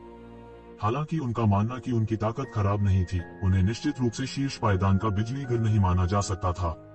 कम से कम वे लोग जो गहरे दायरे के युद्ध क्षेत्र में अबाध रूप से आगे बढ़ सकते थे, अभी तक प्रकट नहीं हुए थे। केवल एओ शिबा और किनली ही प्रकट हुए थे, जिनकी गिनती ज्यादा नहीं थी। इसके अलावा आखिरी समय में एओ शिबा और किनली, जो हमेशा जमकर प्रतिस्पर्धा करते रहे थे और सबसे आशावादी थे, ने भी प्रतियोगिता से नाम वापस ले लिया था। इसके पीछे क्या कारण था? आम लोगों ने केवल यही सोचा कि यह सामान्य था, लेकिन उन्होंने यह नहीं सोचा था कि यह इतना सरल था। अंत में प्राचीन फीनिक्स क्षेत्र के लोगों ने वास्तव में चैंपियनशिप पर कब्जा कर लिया था और सुंदरता जीत ली थी।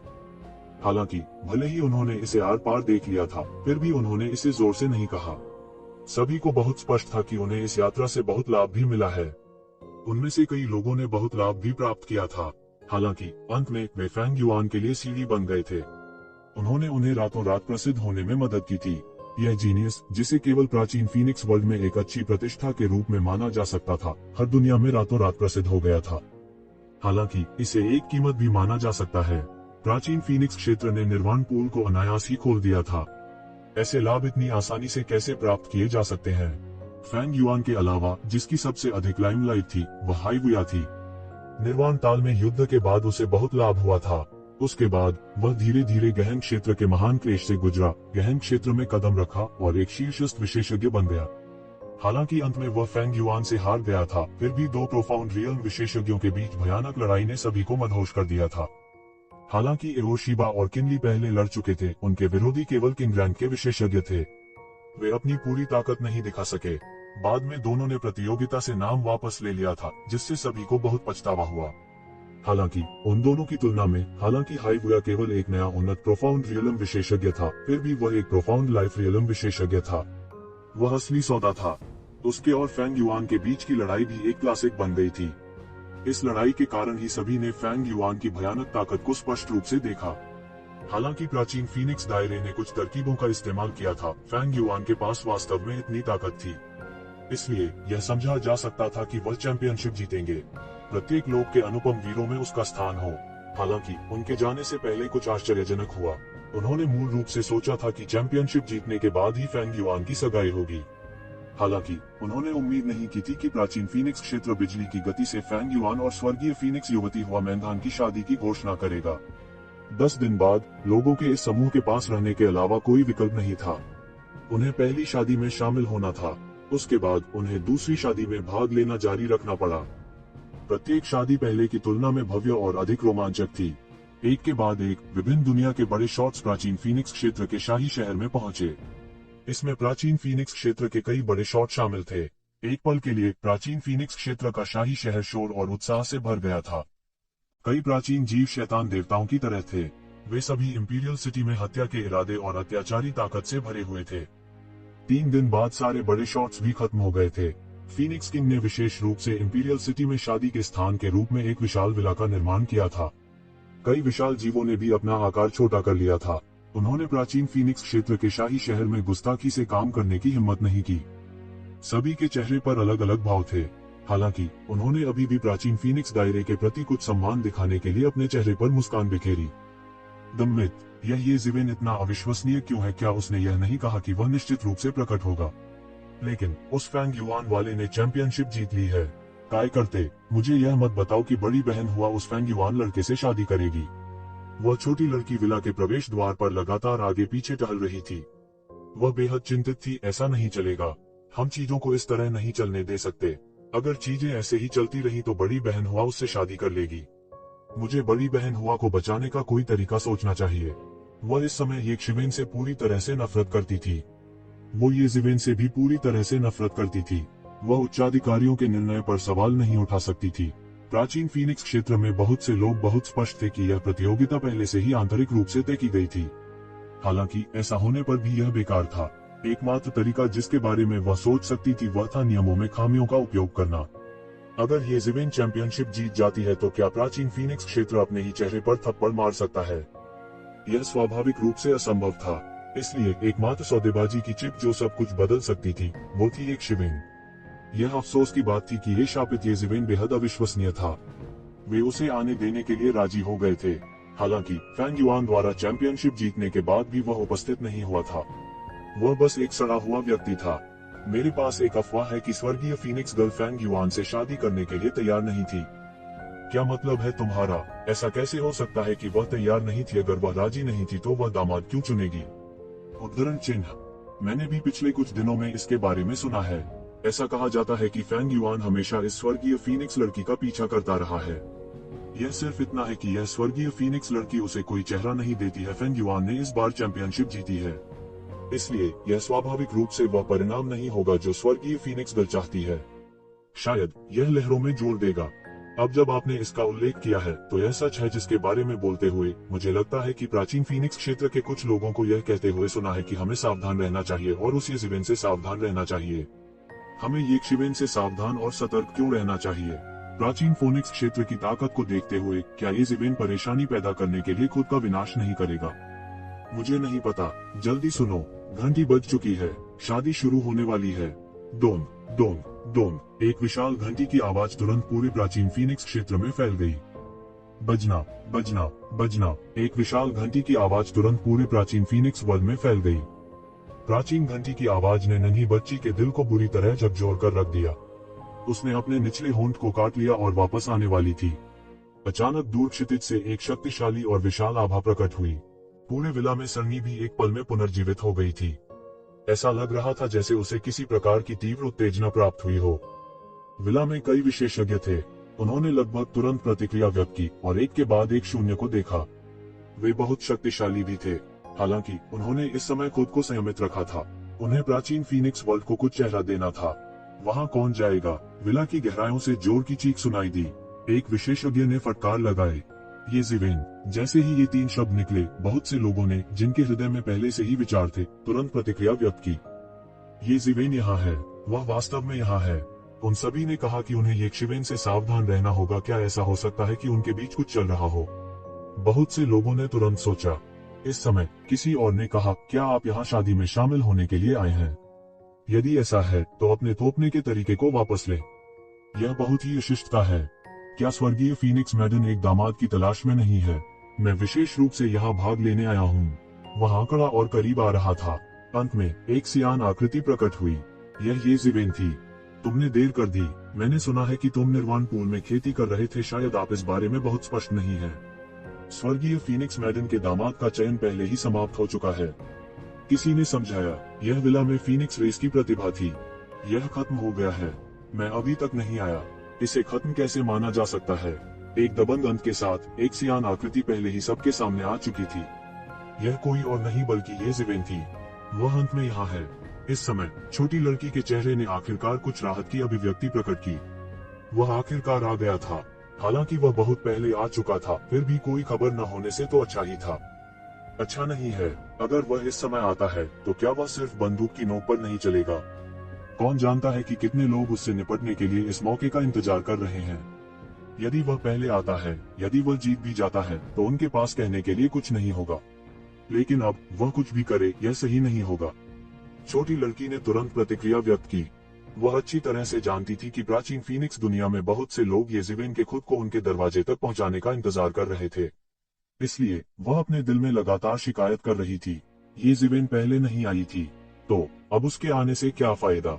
ये ज़िवेन के शब्द बिजली की गड़गड़ाहट की तरह थे। तुरंत सभी के दिल में विस्फोट हो गया। सब एक के बाद एक खड़े हो गए। कुछ देर की खामोशी के बाद हंगामा मच गया। उन्होंने जो सुना था उस पर उन्हें विश्वास नहीं हो रहा था। अगर उन्होंने इसे गलत नहीं सुना तो ये ज़िवेन शायद यहाँ परेशानी खड़ी करने के लिए थी। यह जाहिर तौर पर खत्म हो गया था, लेकिन यक्षिवेन ने कहा कि यह अभी खत्म नहीं हुआ था। तो क्या हुआ अगर वह परेशानी खड़ी करने नहीं आया? भले ही वे एक विला से अलग हो गए थे, लेकिन सभी की दिव्य इंद्रियों ने यक्षिवेन पर ताला लगा दिया था। ये ज़िवेन विला के नीचे उतरी।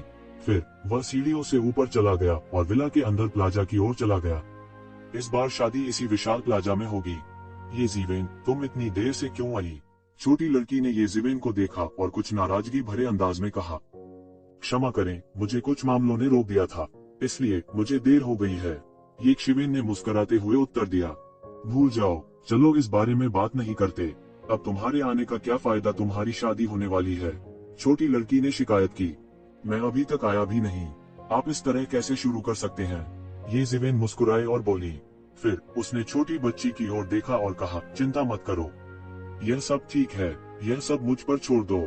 उसके इतना कहने के बाद ये ज़िवेन ने छोटी लड़की का सिर थपथपाया। छोटी लड़की असंतोष में घिर गई। ये ज़िवेन ने एक कदम आगे बढ़ाया। फिर वह सीढ़ियों से ऊपर चला गया और विला की दिशा में चलने लगा। यह नहीं हो सकता। क्या वह परेशानी पैदा करने की योजना बना रहा है? वह पागल नहीं है ना? सब बुदबुदाने लगे। उन्हें विश्वास नहीं हुआ। ये ज़िवेन मजबूत थी, हालांकि वह अपनी व्यक्तिगत ताकत से पूरी दुनिया को उकसा नहीं सका। क्या वह वास्तव में सोचता था कि वह एक सम्राट था? हर कोई कुछ अवाक था। बहुत से लोगों ने सोचा कि यक्षिवेन पागल था। वह अहंकारी और बहुत अहंकारी था। यह कोई साधारण किस्म का अहंकार नहीं था। उसने सोचा कि यह जगह क्या थी? यह प्राचीन फीनिक्स वर्ल्ड का इंपीरियल सिटी था। क्या उसने सोचा था कि यहाँ परेशानी पैदा करने के बाद वह यहाँ से जिंदा निकल सकता है? ये ज़िवेन, रुक जाओ। यदि आप शादी में शामिल होना चाहते हैं तो हम आपका स्वागत करते हैं। हालांकि अगर आप परेशानी पैदा करना चाहते हैं तो हमें असभ्य होने के लिए दोष न दें। फीनिक्स रेस के एक विशेषज्ञ ने आगे बढ़कर यक्षिवेन की ओर ठंडी नजरों से देखते हुए कहा। उनके पीछे फीनिक्स रेस के कई विशेषज्ञ दिखाई दिए। उनके चेहरे पर कुछ सुकून भरी मुस्कान थी। उनका रवैया बहुत स्पष्ट था। यह स्पष्ट था कि उन्होंने येशिवेन की आंखों में नहीं डाला था। उन्होंने यह नहीं सोचा था कि उनमें उन्हें और दूसरों को धमकाने की क्षमता है। एक नन्हे इंसान ने यहाँ गुस्ताखी करने की हिम्मत की। वह जीने से थक गया होगा। तो ज़िवेन ने एक बार में एक कदम उठाया। हालांकि उनका रुकने का जरा सा भी इरादा नहीं था। मैं तुमसे बात कर रहा हूँ, क्या तुम मुझे सुन नहीं सकते? फीनिक्स रेस के एक विशेषज्ञ ने इस समय हमला किया। उन्होंने सीधे तौर पर येशिवेन की आलोचना की। जब उसने देखा कि येशिवेन ने उसे अनदेखा करने की हिम्मत की है तो वह बहुत क्रोधित हुआ। यह एक अधेड़ उम्र का आदमी था। वह अपने जीवन के चरम पर था। उसकी उम्र ज्यादा नहीं थी। उनकी ताकत अत्याचारी थी। वह पहले ही राजा के पद में प्रवेश कर चुका था। वह यहाँ मौजूद नेताओं में से एक थे। उनकी हैसियत बहुत रईस थी। भाड़ में जाओ, ये ज़िवेन ने ठंडे स्वर में कहा। आपको क्या लगता है कि आप कौन हैं? क्या आपको लगता है कि आप मुझसे बात करने के योग्य हैं? तुम्हारी हिम्मत कैसे हुई? अधेड़ उम्र का यह आदमी अचानक आग बबूला हो गया। वह एक प्रतिष्ठित राजा रैंक विशेषज्ञ थे। हालांकि उन्हें इस तरह से अपमानित किया गया था और उसने उसे अपनी आंखों के सामने बिल्कुल भी नहीं रखा था। आपको क्या लगता है कि आप कौन हैं? क्या आप वास्तव में सोचते हैं कि आप फीनिक्स किंग हैं? उसने ठंडे स्वर में कहा। फिर वह सीधे सार्वजनिक चौक की दिशा में चला गया। वह एक क्षण के लिए भी नहीं रुका। मुझे लगता है कि आप इस दुनिया में खुद को मारना चाहते हैं, इस अधेड़ उम्र के आदमी ने ठंडेपन से कहा। येशिवेन ने उसकी पिटाई की थी। यह उनके लिए असाधारण शर्म और अपमान की बात थी। उसने कभी नहीं सोचा था कि एक जूनियर द्वारा उसे इस तरह से पीटा जाएगा। उनकी अभिव्यक्ति उदासीन थी। यह स्पष्ट नहीं था कि यह कितना ठंडा था। उसकी आंखों से एक भयानक चमक निकली। इस दुनिया में अपने आप को मार डालो। मुझे लगता है कि तुम अभी भी काफी दूर हो। ये ज़िवेन हंसी और जारी रखा। फैंग युआन को बाहर बुलाओ। जब तक वह मुझे हरा सकता है, मैं बिना कुछ कहे तुरंत निकल जाऊंगा। ये ज़िवेन ने ठंडे स्वर में कहा। साथ ही वह बेहद आत्मविश्वासी थे। अगर उसके पास ऐसा अद्वितीय आत्मविश्वास नहीं होता तो वह फैंग युआन को हराने का आत्मविश्वास कैसे रख सकता था? ये ज़िवेन, फैंग युआन और स्वर्गीय फीनिक्स गर्ल की शादी पहले ही शुरू हो चुकी है। आप इस समय परेशानी पैदा करना चाहते हैं। आप बहुत असभ्य हैं। आप हमारे प्राचीन फीनिक्स क्षेत्र की गरिमा को चुनौती दे रहे हैं। इस विशेषज्ञ ने ठंडे भाव से अपनी बात जारी रखी। प्राचीन फीनिक्स क्षेत्र की गरिमा? आप प्राचीन फीनिक्स क्षेत्र का प्रतिनिधित्व नहीं कर सकते, न ही फैंग युआन कर सकते हैं। मैं आज यहाँ परेशानी पैदा करने के लिए नहीं हूँ। मैं प्राचीन फीनिक्स क्षेत्र की गरिमा को भी चुनौती नहीं देना चाहता। मैं सिर्फ मेंग हान को देखना चाहता हूँ। वह एक दामाद की तलाश कर रही है। हालांकि मैंने सुना है कि वह इससे बहुत खुश नहीं है। ये ज़िवेन ने निर्दयता से उस झूठ का पर्दाफाश किया जिसे प्राचीन फीनिक्स क्षेत्र ने लंबे समय तक कायम रखा था। प्राचीन फीनिक्स क्षेत्र के लोगों का रंग अचानक बदसूरत हो गया। खासकर वो जो इस मामले से जुड़े हुए थे। उनका रंग राख हो गया। उनकी फीनिक्स जाति के विशेषज्ञों के अलावा प्राचीन फीनिक्स क्षेत्र की प्रमुख ताकतों के बड़े शॉट भी थे। विभिन्न दुनियाओं के बड़े शॉट और उत्कृष्ट अभिजात वर्ग भी थे। स्वर्गीय फीनिक्स लड़की शादी करने को तैयार नहीं थी। एक बार जब यह खबर फैल गई तो निस्संदेह यह प्राचीन फीनिक्स क्षेत्र की प्रतिष्ठा को भारी झटका देगी। उनके प्राचीन फीनिक्स क्षेत्र ने इस मामले को सुचारू करने के लिए कई उतार चढ़ावों के माध्यम से श्रमसाध्य रूप से गुजरा था। हालांकि येशिवेन के शब्दों के कारण यह एक मजाक बन गया था। एक बड़ा मजाक। यह कैसे संभव है? स्वर्गीय फीनिक्स लड़की एक दामाद की तलाश में है। यह नकली कैसे हो सकता है? अगर वह राजी नहीं होती तो हमारा कबीला उसके लिए पति क्यों चुनेगा? प्राचीन फीनिक्स क्षेत्र के एक विशेषज्ञ ने प्रतिवाद किया। क्या ऐसा है? अगर यह सच है तो उसे बाहर आने दो और मुझसे मिलने दो। जब तक वह व्यक्तिगत रूप से मुझसे कहती है कि वह शादी करने को तैयार है, मैं तुरंत चली जाऊंगी। मैं उसे जरा भी नहीं उलझाऊंगा। ये ज़िवेन ने डूबती आवाज में बात की। उसकी निगाहें बर्फ जैसी ठंडी हो गई थी। उसका लहजा भी तेजी से बर्फीला हो गया था। ये ज़िवेन की बातें सुनते ही विभिन्न गुटों और ताकतों के बड़े लोगों की दिलचस्पी अचानक इस मामले में हो गई। उन्होंने प्राचीन फीनिक्स क्षेत्र के लोगों के भावों को देखा। ऐसा लग रहा था कि वे बहुत मुश्किल स्थिति में हैं। उनका रंग और भी भद्दा हो गया था। इस बात की सच्चाई को साबित करना बहुत आसान था। हुआमेंगान के बाहर आने और कुछ शब्द कहने तक सभी शंकाओं का समाधान हो जाएगा। हालांकि प्राचीन फीनिक्स क्षेत्र के लोग बहुत कठिन स्थिति में लग रहे थे। ऐसा लग रहा था जैसे वे ये ज़िवेन के शब्दों की पुष्टि कर रहे थे कि हुआमेंगान शादी करने के लिए तैयार नहीं थी। अगर ऐसा होता तो सब कुछ बहुत दिलचस्प हो जाता। प्रतिष्ठित प्राचीन फीनिक्स क्षेत्र ने इस तरह की विधि का उपयोग स्वर्ग के गौरव विशेषज्ञ को अपने ही कबीले के विवाह के लिए मजबूर करने के लिए किया था। कुछ लोगों ने इस अवधि के दौरान हुई सभी प्रकार की असामान्य चीजों के बारे में सोचा। उन्हें बड़ा अजीब लगा। हालांकि अगर ऐसा होता तो इन सभी अजीब चीजों की उचित व्याख्या होती और सब कुछ सामान्य रहेगा। कुछ लोग येज़िवेन और स्वर्गीय फीनिक्स गर्ल हुआ मेघान के बीच के रिश्ते के बारे में सोच रहे थे। ऐसा लग रहा था कि उनका रिश्ता उथला नहीं था, नहीं तो वह इस संकट की घड़ी में क्यों आगे आते। क्या ऐसा हो सकता है कि उनके बीच कोई अफेयर था? कई लोगों के दिल लगातार धड़क रहे थे। हालांकि इससे भी ज्यादा लोगों में अच्छा शो देखने के एक्सप्रेशन थे। आखिरकार अगर ऐसा होता तो यह बहुत दिलचस्प होता।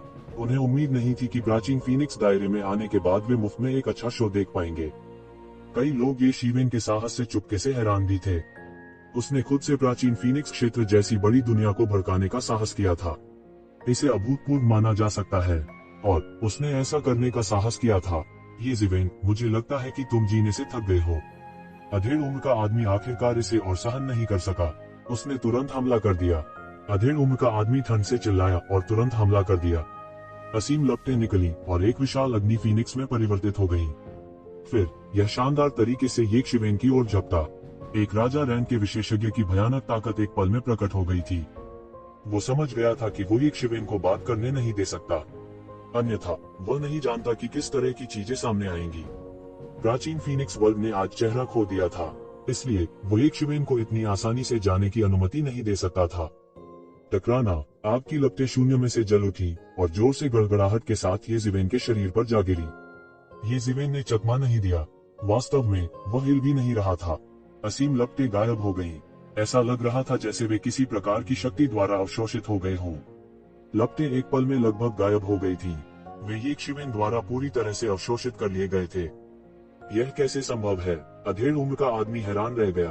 उसने सुना था कि येशिवेन एक साधारण व्यक्ति नहीं थी, हालांकि उसने उम्मीद नहीं की थी कि वह इतना अत्याचारी होगा। उसका हमला येशिवेन द्वारा पूरी तरह से तोड़ दिया गया था। धत्तेरी की, बहुत अहंकारी मत बनो, वह जोर से चिल्लाया। उसका शरीर फट गया और वह उसे मारने के लिए येशिवेन की ओर झपटा। उसने शून्य को चीर डाला और बहुत सी परछाइयां छोड़ गया। वह बिल्कुल नहीं रुका। हालांकि येशिवेन की गति और भी तेज थी। उसने उस पर एक ठंडी नजर डाली और फिर उसे थप्पड़ मार दिया। तो येज़िवेन की गति बहुत तेज थी, हालांकि यह अधेड़ उम्र के व्यक्ति की नजर में बेहद धीमा था। वह येशिवेन की हथेली की रेखाएं भी देख सकता था, हालांकि यह बेकार था। उसे लगा कि वह अपने फिगर को कंट्रोल नहीं कर पा रहा है। वह समय रहते चकमा नहीं दे सका, तो उसे येशिवेन ने थप्पड़ मारा था। टकराना, उसे येशिवेन ने वहीं पर थप्पड़ मार दिया और उनका पूरा शरीर उड़ता हुआ भेजा गया। उसके मुंह के सारे दांत टुकड़े टुकड़े हो गए थे। उसने खून की उल्टी की और गंभीर रूप से एक बड़े पेड़ से जा टकराया। फिर वह लुढ़क गया। यह विशाल वृक्ष प्रकाश की 7 रंगों वाली किरणों से लहलहा उठा और इसने येशिवेन के हमले की सारी शक्ति को अवशोषित कर लिया था। यह सड़क के किनारे एक बेतरतीब बड़ा पेड़ था, हालांकि यह पहले से ही इतना शक्तिशाली था। कोई भी कल्पना कर सकता है कि प्राचीन फीनिक्स वर्ल्ड की विरासत कितनी गहरी थी। मौन, पूरी जगह सन्नाटा था। अधेड़ उम्र के उस आदमी को देखकर हर कोई कुछ हक्का बक्का सा लग रहा था, जिसे येज़िवेन के थप्पड़ ने उड़ा दिया था। वह किंग ग्रेड का विशेषज्ञ था। वह कोई कचरा नहीं था जिसे येशिवेन यूं ही सिर काट दे। येशिवेन ने एक राजा स्तर के विशेषज्ञ को सिर्फ एक थप्पड़ के साथ भेजा था। यह कैसी अवधारणा थी? यह कैसी ताकत थी? किसी ने इसकी कल्पना करने का साहस नहीं किया। इस येशिवेन ने यहाँ आकर परेशानी खड़ी करने की हिम्मत की थी। शायद वह कोई साधारण व्यक्ति नहीं थे। येशिवेन ने अधेड़ उम्र के आदमी को उड़ने के बाद उसकी परवाह नहीं की। वह सीधे सीढ़ियां चढ़ गया और चौक की दिशा में चलना जारी रखा। तुम्हारी हिम्मत कैसे हुई, येज़िवेन? तुम्हारी शादी में परेशानी करने की हिम्मत कैसे हुई? तुमने जघन्य अपराध किए हैं। अपनी प्राचीन मानव जाति और राजा ताइकांग को चेहरा न देने के लिए हमें दोष मत दो। इस समय शून्य से एक पुरानी आवाज आई। प्राचीन फीनिक्स वर्ल्ड ने अब तक येशिवेन को सहन किया था। उन्होंने उस पर लापरवाही से हमला करने की हिम्मत नहीं की थी। यह काफी हद तक था क्योंकि राजा ताइकांग की निवारक शक्ति बहुत भयानक थी। प्राचीन फीनिक्स वर्ल्ड के इतिहास में भी आधे अधूरे सम्राट दायरे के विशेषज्ञ का अस्तित्व दुर्लभ था। ऐसा व्यक्ति अतुलनीय चरित्र वाला कहा जा सकता है। आपको अपने चेहरे के लिए लड़ना होगा। आपने कभी दूसरों के दान पर भरोसा नहीं किया। येज़िवेन ने ठंडेपन से कहा, मेरा आज परेशानी पैदा करने का इरादा नहीं था। हालांकि मुझे मेंग हान का जवाब सुनना चाहिए। तुम उसे जवाब देने की हिम्मत क्यों नहीं करते? क्योंकि तुम्हें लगता है कि तुमने जो किया है उससे कोई समस्या नहीं है, या तुमने कुछ किया है गंदा और शर्मनाक जैसा मैंने कहा है। येज़िवेन के शब्दों ने तुरंत विभिन्न बलों के नेताओं के बीच खलबली मचा दी। येज़िवेन वास्तव में यहाँ आ गई थी। प्राचीन फीनिक्स विश्व राजा ताइकांग से डरता था, इसलिए उन्होंने सीधे येशिवेन पर हमला करने की हिम्मत नहीं की। फिर वे हुआ मिंग हान को बोलने के लिए बाहर आने देंगे। उसे यह साबित करने के लिए केवल एक वाक्य कहने की आवश्यकता होगी कि ये शिवेन ने जो कहा वह केवल उसका अपना भ्रम था। तब उसकी प्रतिष्ठा पूरी तरह से नष्ट हो जाएगी। इसके अलावा प्राचीन फीनिक्स वर्ल्ड फिर से हमला करेगा। यहाँ तक राजा ताइकांग भी एक बड़ी गलती की ओर इशारा नहीं कर पाएंगे अगर वह यहाँ पहुँचे। हालांकि फीनिक्स रेस ने हुआ मिंग हान को बाहर आने से मना कर दिया था, इसलिए हर कोई इसके पीछे का मतलब जानना चाहता था। मुझे लगता है कि आप अभी भी अपने आस्म कयामत से अनजान हैं। आप राजा ताइकांग के अंतिम शिष्य हो सकते हैं, लेकिन यह मत सोचिए कि आप प्राचीन फीनिक्स की दुनिया में गुस्ताखी से काम कर सकते हैं। यह कोई ऐसी जगह नहीं है जहां आप गुस्ताखी कर सकें। वह पुरानी आवाज सुरीली और शक्तिशाली थी। इसका सीधा निशाना येज़िवेन के दिल पर था। यह गगनभेदी थी। ऐसा लग रहा था जैसे वो येज़िवेन को इतिहास में शर्म के स्तंभ पर कील से ठोंकना चाहता हो। वास्तव में ऐसा लग रहा था जैसे येज़िवेन मानव जाति का पापी था। येज़िवेन ने संकोच नहीं किया। उनका प्रभावशाली आभा पहले जैसा ही रहा। वह हिम्मत करके आगे बढ़ा। वह बिल्कुल नहीं रुका और उसने बोलना जारी रखा, तुमने कुछ 100 साल पहले मिंग हान को जबरन उठा लिया था। क्या तुमने कभी सोचा था कि मैं कुछ 100 साल बाद आकर उसे ले जाऊंगा? क्या स्वर्गीय फीनिक्स मैडन को उनके द्वारा जबरन ले जाया गया? किसी ने आश्चर्य से कहा। मुझे उम्मीद नहीं थी कि इसके पीछे ऐसा कोई रहस्य होगा। इसमें कोई आश्चर्य नहीं है कि किसी ने कहा था कि हुआ मिंग हान फीनिक्स रेस का सदस्य नहीं था। ऐसा लगता है कि यह सच है, यह झूठ नहीं है। प्राचीन फीनिक्स वर्ल्ड बहुत दिलचस्प है। प्राचीन फीनिक्स दुनिया में हर किसी के चेहरे पर अलग अलग रंग थे। कुछ लोगों को इस मामले की जानकारी थी। यह अजीब नहीं था। हालांकि येज़िवेन ने इस मामले का पर्दाफाश कर दिया था, इसलिए स्वाभाविक रूप से उनके हृदय में बहुत क्रोध था।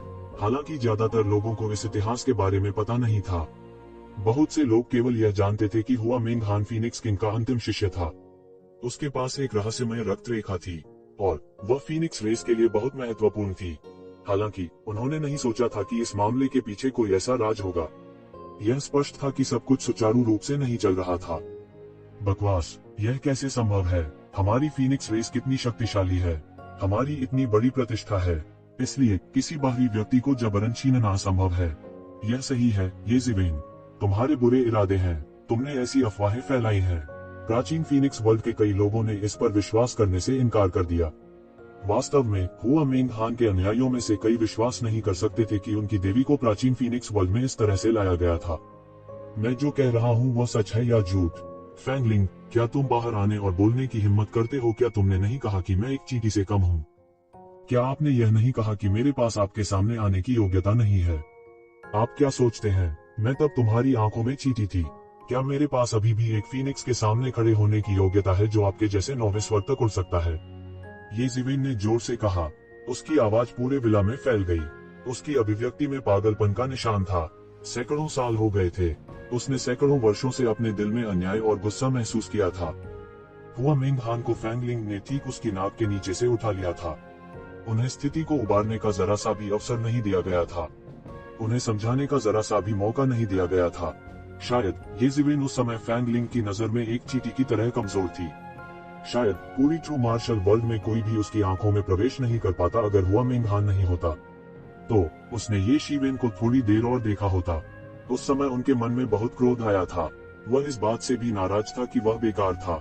उसने हुआ मिंग हान को ले जाने की अनुमति दी थी। हालांकि इसका मतलब यह नहीं था कि येज़िवेन पीछे हट जाती। आखिर यह बिल्कुल असंभव था। पलक झपकते ही सैकड़ों साल बीत गए। वह अतीत में एक चींटी था। हालांकि वह प्राचीन फीनिक्स वर्ल्ड में एक ईमानदार तरीके से आया था। आपको नहीं आना चाहिए था।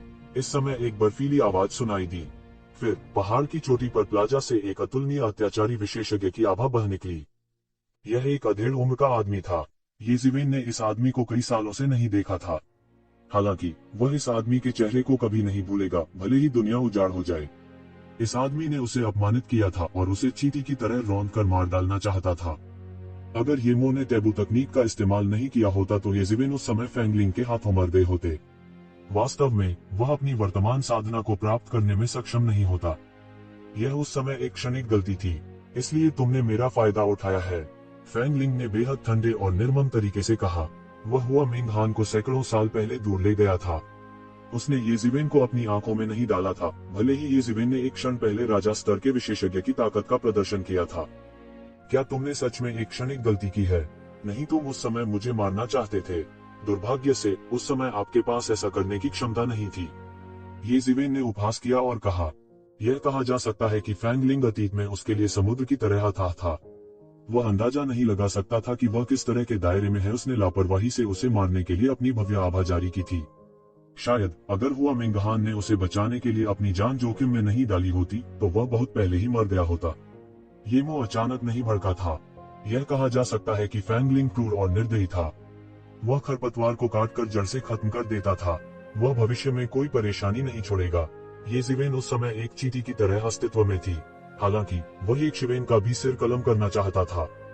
ये जिवेन की खेती में धीरे धीरे सुधार हुआ था, इसलिए उन्होंने धीरे धीरे महसूस किया था कि फैंगलिंग का उस समय राजा के स्तर पर एक भयानक अस्तित्व था। ऐसा कहा जा सकता था कि उस समय फैंगलिंग ने बिना किसी दबाव के ये जिवेन को कुचलकर मार डाला था।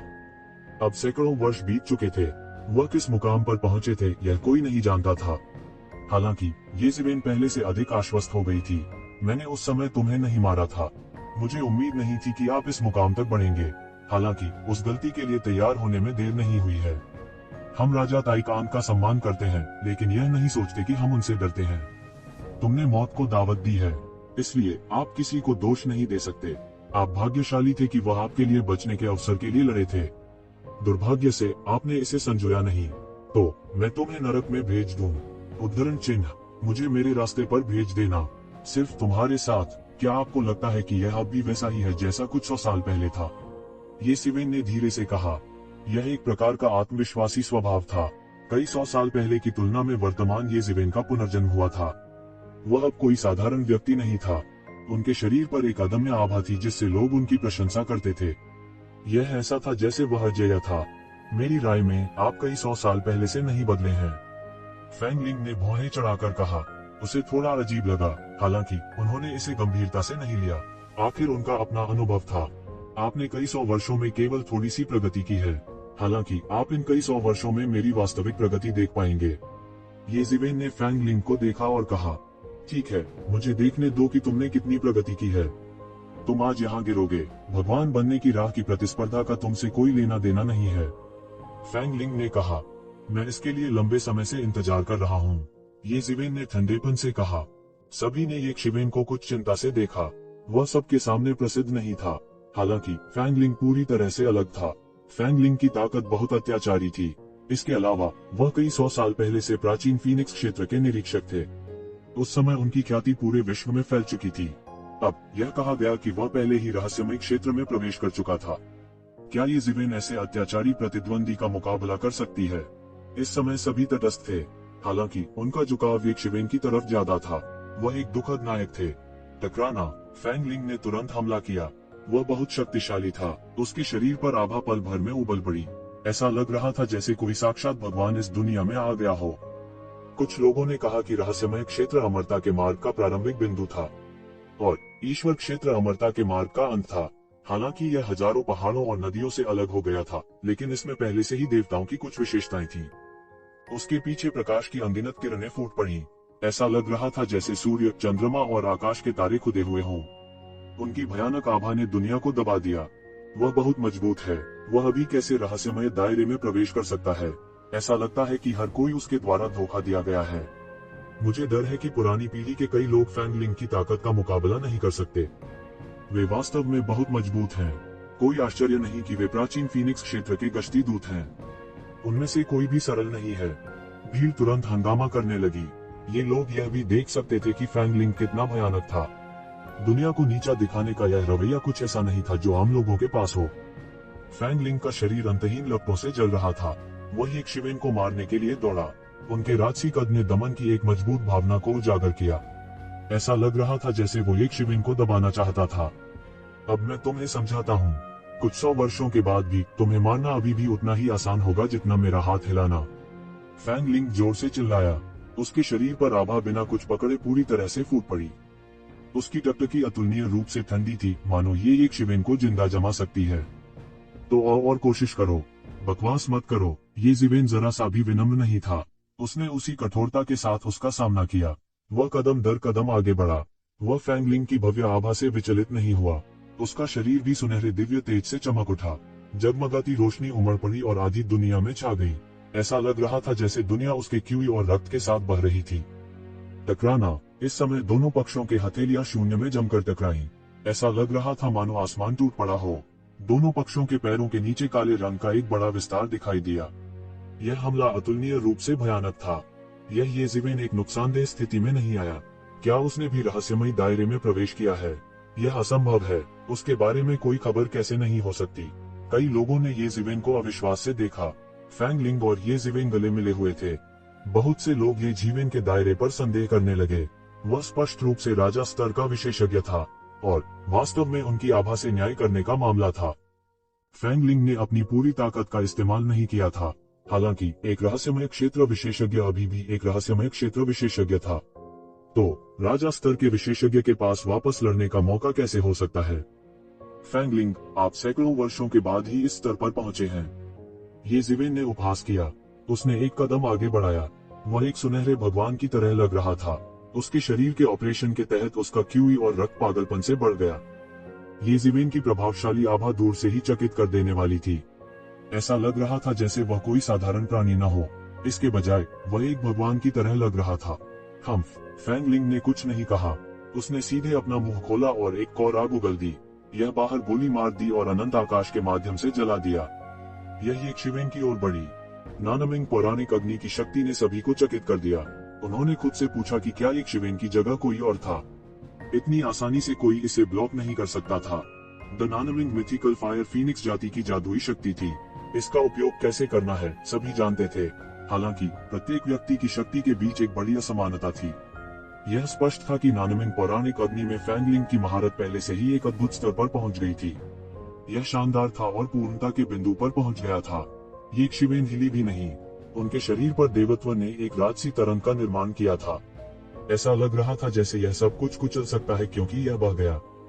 गड़गड़ाहट। उग्रलाल नानमिंग पौराणिक आग और सुनहरी दिव्यता पागलपन से टकराए और एक दूसरे को भस्म कर दिया। दृश्य उबल रहा था। शून्य पूरी तरह से टूट गया था। यह बेहद भयानक था। दोनों का मैच बराबरी पर रहा। ऐसा लग रहा था जैसे उनमें कोई अंतर ही नहीं है। Boom boom boom. दोनों पक्ष विला के अंदर से आसमान तक लड़ते रहे। इस दृश्य को देखकर सभी सहम गए, विशेष रूप से बहुत से लोग जिन्होंने येशिवेन को कम आंका था। उसकी शक्ति उसकी कल्पना से कहीं अधिक शक्तिशाली थी जिसकी उन्होंने मूल रूप से कल्पना की थी। फैंग लिंग ने शायद अपनी पूरी ताकत का इस्तेमाल नहीं किया है, अन्यथा यह बच्चा उसका विरोधी नहीं होगा। मुझे भी ऐसा लगता है। उसने अपनी गति को शिखर तक नहीं बढ़ाया है। जाहिर है उसके पास अभी भी कुछ रास्ता है। फीनिक्स जाति के कई विशेषज्ञों ने सिर हिलाकर कहा। वे स्वाभाविक रूप से इस तरह के बयान से सहमत थे। मूर्ख, बेवकूफ। ऐसा नहीं है कि फैंग लिंग ने अपना सर्वश्रेष्ठ नहीं किया है। वह अपना सर्वश्रेष्ठ नहीं कर सकता है। इस समय विला के एक कोने में किनली ने शराब पीते हुए तिरस्कार पूर्वक उपहास किया। ऐसा लगता था कि उसे इन लोगों के पेशेवर निर्णय की कोई परवाह नहीं थी। एओशिबा, जो सीधे उनके विपरीत थी, के पास इस मुद्दे पर किनली का समर्थन करने के अलावा कोई विकल्प नहीं था। वह स्वाभाविक रूप से किनली का समर्थन करने के लिए कुछ नहीं कह सकता था। हालांकि उनके मौन रवैये ने पहले ही सब कुछ दिखा दिया था। यह असंभव है। येशिवेन इतनी शक्तिशाली कैसे हो सकती है? कम से कम युद्ध के मैदान में येशिवेन का पलड़ा भारी नहीं है। किसी ने अविश्वास से कहा। कम से कम वे अभी भी उस सोच की स्थिति से छुटकारा नहीं पा सके थे जिसमें फैंग लिंग था। ये कहने की जरूरत नहीं है कि अचानक येशिवेन का पलड़ा भारी हो गया था और फैंग लिंग बस पकड़ने के लिए संघर्ष कर रहा था। यह सब बहुत अविश्वसनीय लग रहा था। बेवकूफ, किनले ने उपहास किया।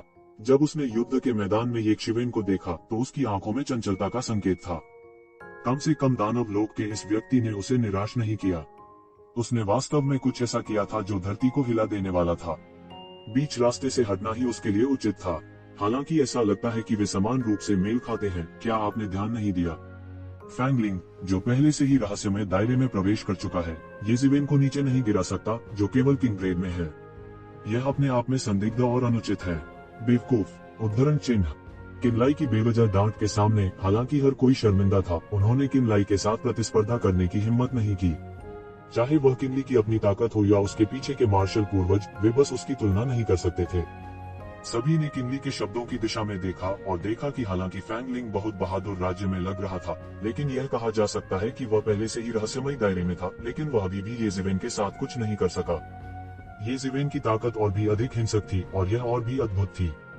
केवल किंग ग्रेड की ताकत पर भरोसा करके वह बिना किसी कठिनाई के पूरी तरह से फैंग लिंग का मुकाबला कर सकता था। यह ऐसा था जैसे कि हर शक्ति का उपयोग किया गया था और थोड़ी सी भी बर्बाद नहीं हुई थी। यह देखकर हर कोई वास्तव में समझ गया था कि शायद लड़ाई उतनी सरल नहीं थी जितनी वे सोचते थे। फैंग लिंग की आंखों में दो लपटें झिलमिला उठी। वह उनकी मूंछ वाला थी और यह इस समय समाप्त हो गई। जैसा कि किनली ने कहा, फैंग लिंग उतना गौरवशाली नहीं था जितना दूसरों ने सोचा था। हालांकि वो नुकसानदेह स्थिति में नहीं था, वो एक शिवेन को भी नहीं हरा सका। फैंग लिंग के लिए, जो पहले से ही पूरी युद्ध शक्ति में प्रवेश कर चुका था, यह अपने आप में एक बहुत बड़ी समस्या थी। उनके लिए यह सिर्फ एक अपमान था। फैंग लिंग, क्या तुमने नहीं कहा कि तुम मेरी इस गलती को सुलझाना चाहते हो? तुम क्यों नहीं आते? ये जिवेन ने जोर से कहा, जैसे कि वह फैंग लिंग को उकसा रहा हो। तुमने केवल इतनी कम प्रगति की है सैकड़ों वर्ष। लानत है, धिक्कार है, धिक्कार है।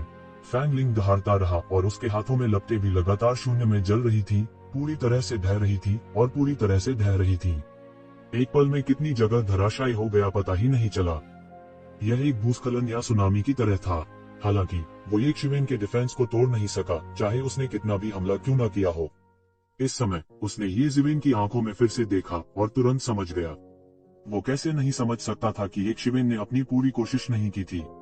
न केवल उसने अपना सर्वश्रेष्ठ प्रयास नहीं किया था, बल्कि यह ड्रॉ भी उसकी गणनाओं का परिणाम था। वह खुद को अपमानित कर रहा था। यह खुलेआम उसके साथ बंदर की तरह खिलवाड़ कर रहा था।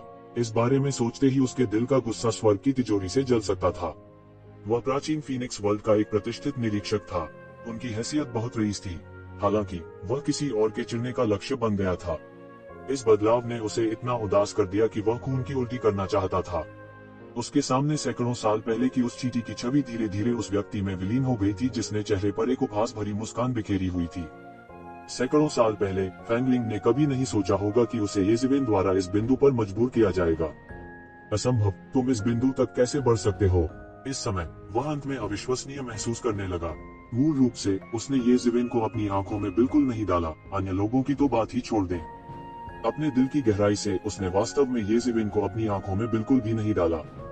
अनगिनत तारे टिमटिमा रहे थे और ऐसा लग रहा था मानो असीम ब्रह्मांड उसके चारों ओर सिमट रहा हो। चूंकि आप कोई कदम नहीं उठाते हैं, तो मुझे एक चाल चलने के लिए दोष न दें। तो जिवेन जोर से चिल्लाया और एक चिंगारी को उड़ने में लगने वाले समय में तुरंत एक चाल चल दी। दाव की धीमी आवाज थी। एक पल में उसने अपना हाथ बढ़ाया और भूस्खलन और सुनामी का एक अंतहीन दृश्य सबके सामने आ गया। एक हाथ का जोर पूरे ब्रह्मांड को कुचलने के लिए काफी था। भयानक और अद्वितीय दिव्यता ने सीधे पूरे शून्य को डुबो दिया और इस सुनहरी रोशनी में ये जिवेन अकल्पनीय रूप से भयानक ताकत के साथ दुनिया में एक पतित भगवान की तरह था। राजा मंडल के कई विशेषज्ञ तुरंत भयभीत हो गए। उन्हें डर था कि वे इस तरह के झटके का सामना नहीं कर पाएंगे और एक पल में विस्फोट हो जाएगा। ये जिवेन इतना शक्तिशाली था कि इसने सभी को भयभीत कर दिया था। इस समय हर कोई अभी भी उस सदमे से उबर नहीं पाया था जो ये शिवेन ने उन्हें दिया था।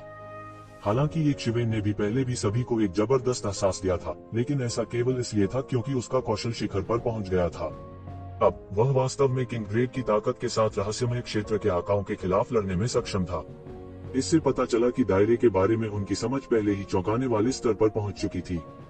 लेकिन वास्तव में जिस चीज ने उन्हें झकझोरा वह ताकत थी जो वह एक पल में भड़क उठी थी।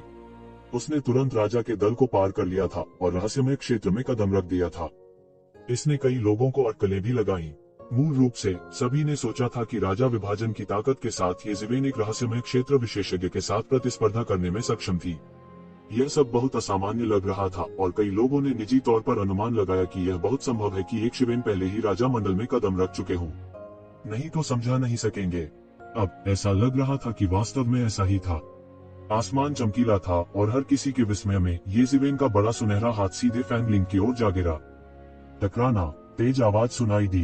ये जिवेन का बड़ा हाथ एक बड़ी हथेली में बदल गया और फैंग लिंग के मुंह पर क्रूरता से थप्पड़ मारा। फैंग लिंग से मुंह भर खून निकला और उसके मुंह के बड़े दांत टुकड़े टुकड़े हो गए। उसका पूरा शरीर कताई लट्टू की तरह तेजी से घूमने लगा। फिर वह क्रूरता से जागीर की ईंटों में गिर गया। फैंग लिंग का चेहरा खून से लथपथ था। मौन, हर कोई हक्का बक्का रह गया। फैंग लिंग जैसा शक्तिशाली व्यक्ति वास्तव में एक ही थप्पड़ से उड़ गया था। इससे कई लोगों को अतुलनीय झटका लगा। वह वास्तव में कितना मजबूत था, यह बिल्कुल अकल्पनीय था। उन्होंने एक प्रारंभिक गहन जीवन चरण विशेषज्ञ को एक ही थप्पड़ से उड़ाते हुए भेजा था। ये जिवेन को निर्वाण तालाब से वास्तव में क्या लाभ मिला? वह अचानक इतना शक्तिशाली कैसे हो गया। विशेष रूप से हाइवया अपने दांतों को पीस रहा था जब उसने यक्षविन को देखा। उसकी आंखें अविश्वास से भरी थीं। अगर उसने यक्षविन को एक ऐसे व्यक्ति के रूप में माना होता जिसे उसे पहले खत्म करना था, तो इस समय यह बहुत संभावना थी कि यक्षविन उसके जीवन का सबसे मजबूत प्रतिद्वंद्वी बन गया था। वो यक्षविन की ताकत के बारे में बहुत स्पष्ट था। हालांकि वह पहले मजबूत था, वह अधिक से अधिक एक राजा रैंक का विशेषज्ञ था। अभी एक गहन जीवन मंच विशेषज्ञ को भी एक ही थप्पड़ से उड़ा दिया गया था। ऐसी ताकत को भयावह कहा जा सकता है और इसे अथाह कहा जा सकता है। इस समय येज़िवेन चुपचाप शून्य में खड़ी थी। उसने कुछ नहीं कहा और केवल चुपचाप फैंग लिंग को देखा। वह अपने थप्पड़ की ताकत के बारे में बहुत स्पष्ट था। एक साधारण व्यक्ति बहुत पहले मर गया होता। यहाँ तक अगर फैंग लिंग एक गहरा जीवन चरण विशेषज्ञ होता तो उसके शरीर की सभी हड्डियां पूरी तरह से टूट जाती। हालांकि उनका दिल अजीब तरह से शांत था। उसके मन में फैंग लिंग को मारने का कोई विचार नहीं था। वह अजीब तरह से शांत था और इसके विपरीत उसने राहत की भावना महसूस की। पिछले सैकड़ों वर्षों में फैंग लिंग एक विशाल छाया की तरह था जो येज़िवेन के साधना पथ पर डाली गई थी। उस समय येमो को फैंग लिंग द्वारा जवाबी कार्रवाई किए बिना पूरी तरह से हरा दिया गया था। अंत में इसने येमो को पहली बार सीधे गहरी नींद में गिरने का कारण बना दिया था। कीमत को छोटा नहीं कहा जा सकता था। वह लगभग एक दुखद मौत मर चुका था और हुआ मैदान को ले जाया गया था। उसके लिए यह एक अपमान था जो सैकड़ों वर्षों तक चला था। अब जब उसने अपना बदला ले लिया था, उसका दिल शांत हो गया था। जब उसने पीछे मुड़कर देखा तो उसने देखा कि फैंग लिंग, जिसे वह कभी अजेय मानता था, अब एक मरे हुए कुत्ते की तरह जमीन पर पड़ा था। उसे अचानक लगा कि यह कुछ हास्यास्पद है। सैकड़ों वर्षों तक उसके बने रहने का उद्देश्य क्या था? हालांकि अगर यह सैकड़ों वर्षों तक उसकी दृढ़ता के लिए नहीं होता तो वह इतनी दूर तक नहीं चल पाता और वह अब तक टिक नहीं पाता। अब तो बस एक ही जुनून बचा था। उसने जागीर को देखा और अचानक उसके दिल में आराम का एक विस्फोट महसूस हुआ। मानो बेड़ियां खोल दी गई हों। उनकी मनस्थिति छलांग और सीमा से आगे बढ़ गई थी। शायद यह अगली सफलता से बहुत दूर नहीं था। अचानक एक भयानक हमला शून्य से बाहर आया, जबकि यक्षविन भावनाओं से आह भर रही थी। इस हमले के तहत अंतहीन शून्य ढह गया और एक चौंकाने वाली दरार बन गई जो यक्षविन की ओर बढ़ गई। यह हमला बहुत अचानक हुआ था, लेकिन यक्षविन की प्रतिक्रिया धीमी नहीं थी। उसने अचानक अपने हाथ फैला दिए और उसकी 5 उंगलियों से प्रकाश की अनंत किरणें फूट पड़ी। अनंत देवता फैल गए और फिर उसके सामने एक सुनहरी दिव्य दीवार बनाई और हमले को रोक दिया। टकराना, पृथ्वी को चकनाचूर कर देने वाली टक्कर की आवाज सुनाई दी। इस विस्मयकारी हमले में भयानक विनाशकारी शक्ति थी और क्षितिज को जलमग्न कर दिया। ये अचानक आए इस बदलाव से हर कोई हैरान रह गया। बहुत से लोग येज़िवेन के इतनी आसानी से फैंग लिंग को हराने के सदमे से उबर नहीं पाए थे, लेकिन उन्होंने इससे भी ज्यादा चौंकाने वाला दृश्य देखा। इस भयानक हमले ने सीधे उन पर हमला किया था। यह एक क्षण पहले फैंग लिंग के हमले से भी ज्यादा भयानक था। हर कोई केवल अनंत दिव्य तेज से धीरे धीरे उभरती एक आकृति को देख सकता था। यह येज़िवेन थी। इतना भयानक आक्रमण भी उसे घायल न कर सका। हालांकि वह एक पल पहले की शिथिल और अनर्गल अवस्था की तुलना में कुछ कठिन स्थिति में था। उसके सामने दिव्य दीवार ढह गई थी। बची हुई ऊर्जा छितरी हुई थी, लेकिन उसकी शक्ति अभी भी कम नहीं थी। क्या मैंने इसे गलत देखा? किसने हमला किया? यह प्राचीन फीनिक्स वर्ल्ड के लोग होना चाहिए। इस समय उनके अलावा और कौन हमला कर सकता था? ऐसा लगता है कि देखने के लिए एक अच्छा शो होने जा रहा है। सभी का मानना कि यक्षविन की ताकत बेहद जबरदस्त थी। हालांकि प्राचीन फीनिक्स वर्ल्ड को अनगिनत वर्षों के लिए स्थापित किया गया था, तो यह साधारण कैसे हो सकता है? शायद यह मंगल और पृथ्वी के बीच भयानक टक्कर होने वाली थी। इसके अलावा इसका उनसे कोई लेना देना नहीं था। वे बस पहाड़ पर बैठकर बाघों की लड़ाई देख सकते थे। आखिरकार परिणाम चाहे जो भी हो, उन्हें कोई नुकसान नहीं होगा। जिस तरह भीड़ अभी भी अनुमान लगा रही थी कि वह कौन था जिसने चाल चली थी। हालांकि उन्हें अचानक पता चला कि एक युवक चुपचाप शून्य से यक्षविन के सामने आया था। वह एक चमकदार लाल शादी की पोशाक पहने हुए था। उसका सुंदर मुख क्रोध से विकृत हो गया था। यक्षविन ने तुरंत उसे पहचान लिया। वह वही युवक था जिसने उस दिन मार्ग के बाहर पावर किंग को उस पर हमला करने का निर्देश दिया था। येज़िवेन ने अपने चमकीले लाल शादी के लबादे को देखा तो वह कैसे नहीं जान सकता था कि यही युवक फैंग युआन था। वह मदद नहीं कर सकता, लेकिन उपहास करता है। दुश्मनों को एक संकरी सड़क पर मिलने के लिए बाध्य किया गया था। उन्होंने फैंग युआन के अस्तित्व पर भी ध्यान दिया था। हालांकि उसने कोई बड़ा उपद्रव नहीं किया था क्योंकि वह एक लो प्रोफाइल रखना चाहता था। हालांकि उन्होंने उम्मीद नहीं की थी कि यह व्यक्ति फैंग युआन बन जाएगा। ऐसा लगता था कि वह पति होना चाहिए जिसे प्राचीन फीनिक्स वर्ल्ड ने हुआ मेघान को देने का फैसला किया था। कोई आश्चर्य नहीं कि उसने लोगों को निर्देश दिया था कि वे उसके लिए चीजों को कठिन बना दें। वास्तव में वह विरोधी पक्ष के नापाक इरादों को भी महसूस कर सकता था। वे उसे मिटाने के लिए प्राचीन फीनिक्स वर्ल्ड का इस्तेमाल करना चाहते थे। इसका आभास उन्हें उस समय हो गया था, इसलिए उसने उन पर सीधे हमला नहीं किया था। हालांकि अब उनके पास और कोई चारा नहीं था। हुआमेंगान को अपनी आंखों के सामने ले जाते हुए देखना उसके लिए असंभव था। यह कहा जा सकता है कि दोनों पक्षों को एक दूसरे से गहरी नफरत थी।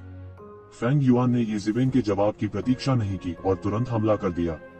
उसकी मुट्ठी ने अंतहीन लपटों को बुझा दिया और पृथ्वी को चकनाचूर करने वाली फीनिक्स में बदल गई। उसका एक एक पंख साफ देखा जा सकता था। उसका मुट्ठी का इरादा बेहद भयानक स्तर तक पहुंच गया था।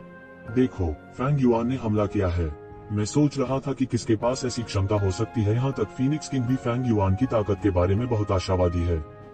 फीनिक्स जाति के एक सदस्य ने कहा, प्राचीन फीनिक्स वर्ल्ड के लोग स्पष्ट रूप से समझते थे कि बाहरी लोगों की तुलना में फेंग युआन कितना शक्तिशाली और भयानक था। ये जिवेन के सभी संघर्ष व्यर्थ हैं। ये जिवेन के सभी संघर्ष व्यर्थ हैं। फेंग युआन में ताओ की पुष्टि के दायरे में आगे बढ़ने की ताकत है। ये जिवेन अत्याचारी है, लेकिन उसके पास बहुत कुछ नहीं है। उसने अब हमारे प्राचीन फीनिक्स क्षेत्र में अपना रास्ता बना लिया है। यह स्पष्ट है कि उसे हमारे प्राचीन फीनिक्स क्षेत्र की जरा भी परवाह नहीं है। इसलिए भले ही मानव जाति के राजा ताई कांग वास्तव में मौजूद हों, अगर हम उन्हें इस तरह मार देते हैं तो वे हमारे साथ कोई गलती नहीं निकाल पाएंगे। हालांकि इससे पहले कि वह बोलना समाप्त कर पाता, एक और भी आश्चर्यजनक टक्कर शुरू हो गई थी। ये जिवेन उतने कमजोर नहीं थे जितना उन्होंने कहा था। इसके विपरीत उसने पलटवार किया था। एक सुनहरी तलवार ऊर्जा उसके हाथ में संघनित हो गई और दुर्जय दिव्य प्रकाश के साथ फूट पड़ी। फिर यह उस फीनिक्स की ओर नीचे गिरा। टकराना, धरती को चकनाचूर करने वाले विस्फोट की आवाज सुनाई दी। आग की लपटों और स्वर्ण दिव्य सागर के बीच टकराव के कारण शून्य में उबाल आ गया था। ये जिवेन की सुनहरी तलवार ऊर्जा और फेंग युआन की मुट्ठी क्रूरता से एक साथ कट गई। धातु के टकराने की तेज आवाज पूरी दुनिया में गूंज उठी। एक भयानक सदमे की लहर बह गई और विला के अंदर मैट्रिक्स को सक्रिय करने के लिए मजबूर कर दिया। ऐसा लग रहा था जैसे किसी दुर्जय दुश्मन ने अचानक विला पर आक्रमण कर दिया हो। दो आदमियों की आकृतियां शून्य में टकराई और एक दूसरे से जमकर टकराई। एक सीटी की आवाज सुनाई दी और तेज सूक्ष्म हवा ने उनके बालों को अस्त व्यस्त कर दिया। फेंग युआन की आंखें आग की लपटों के दो समूहों की तरह टिमटिमा रही थीं। वह अत्यधिक क्रोधित था।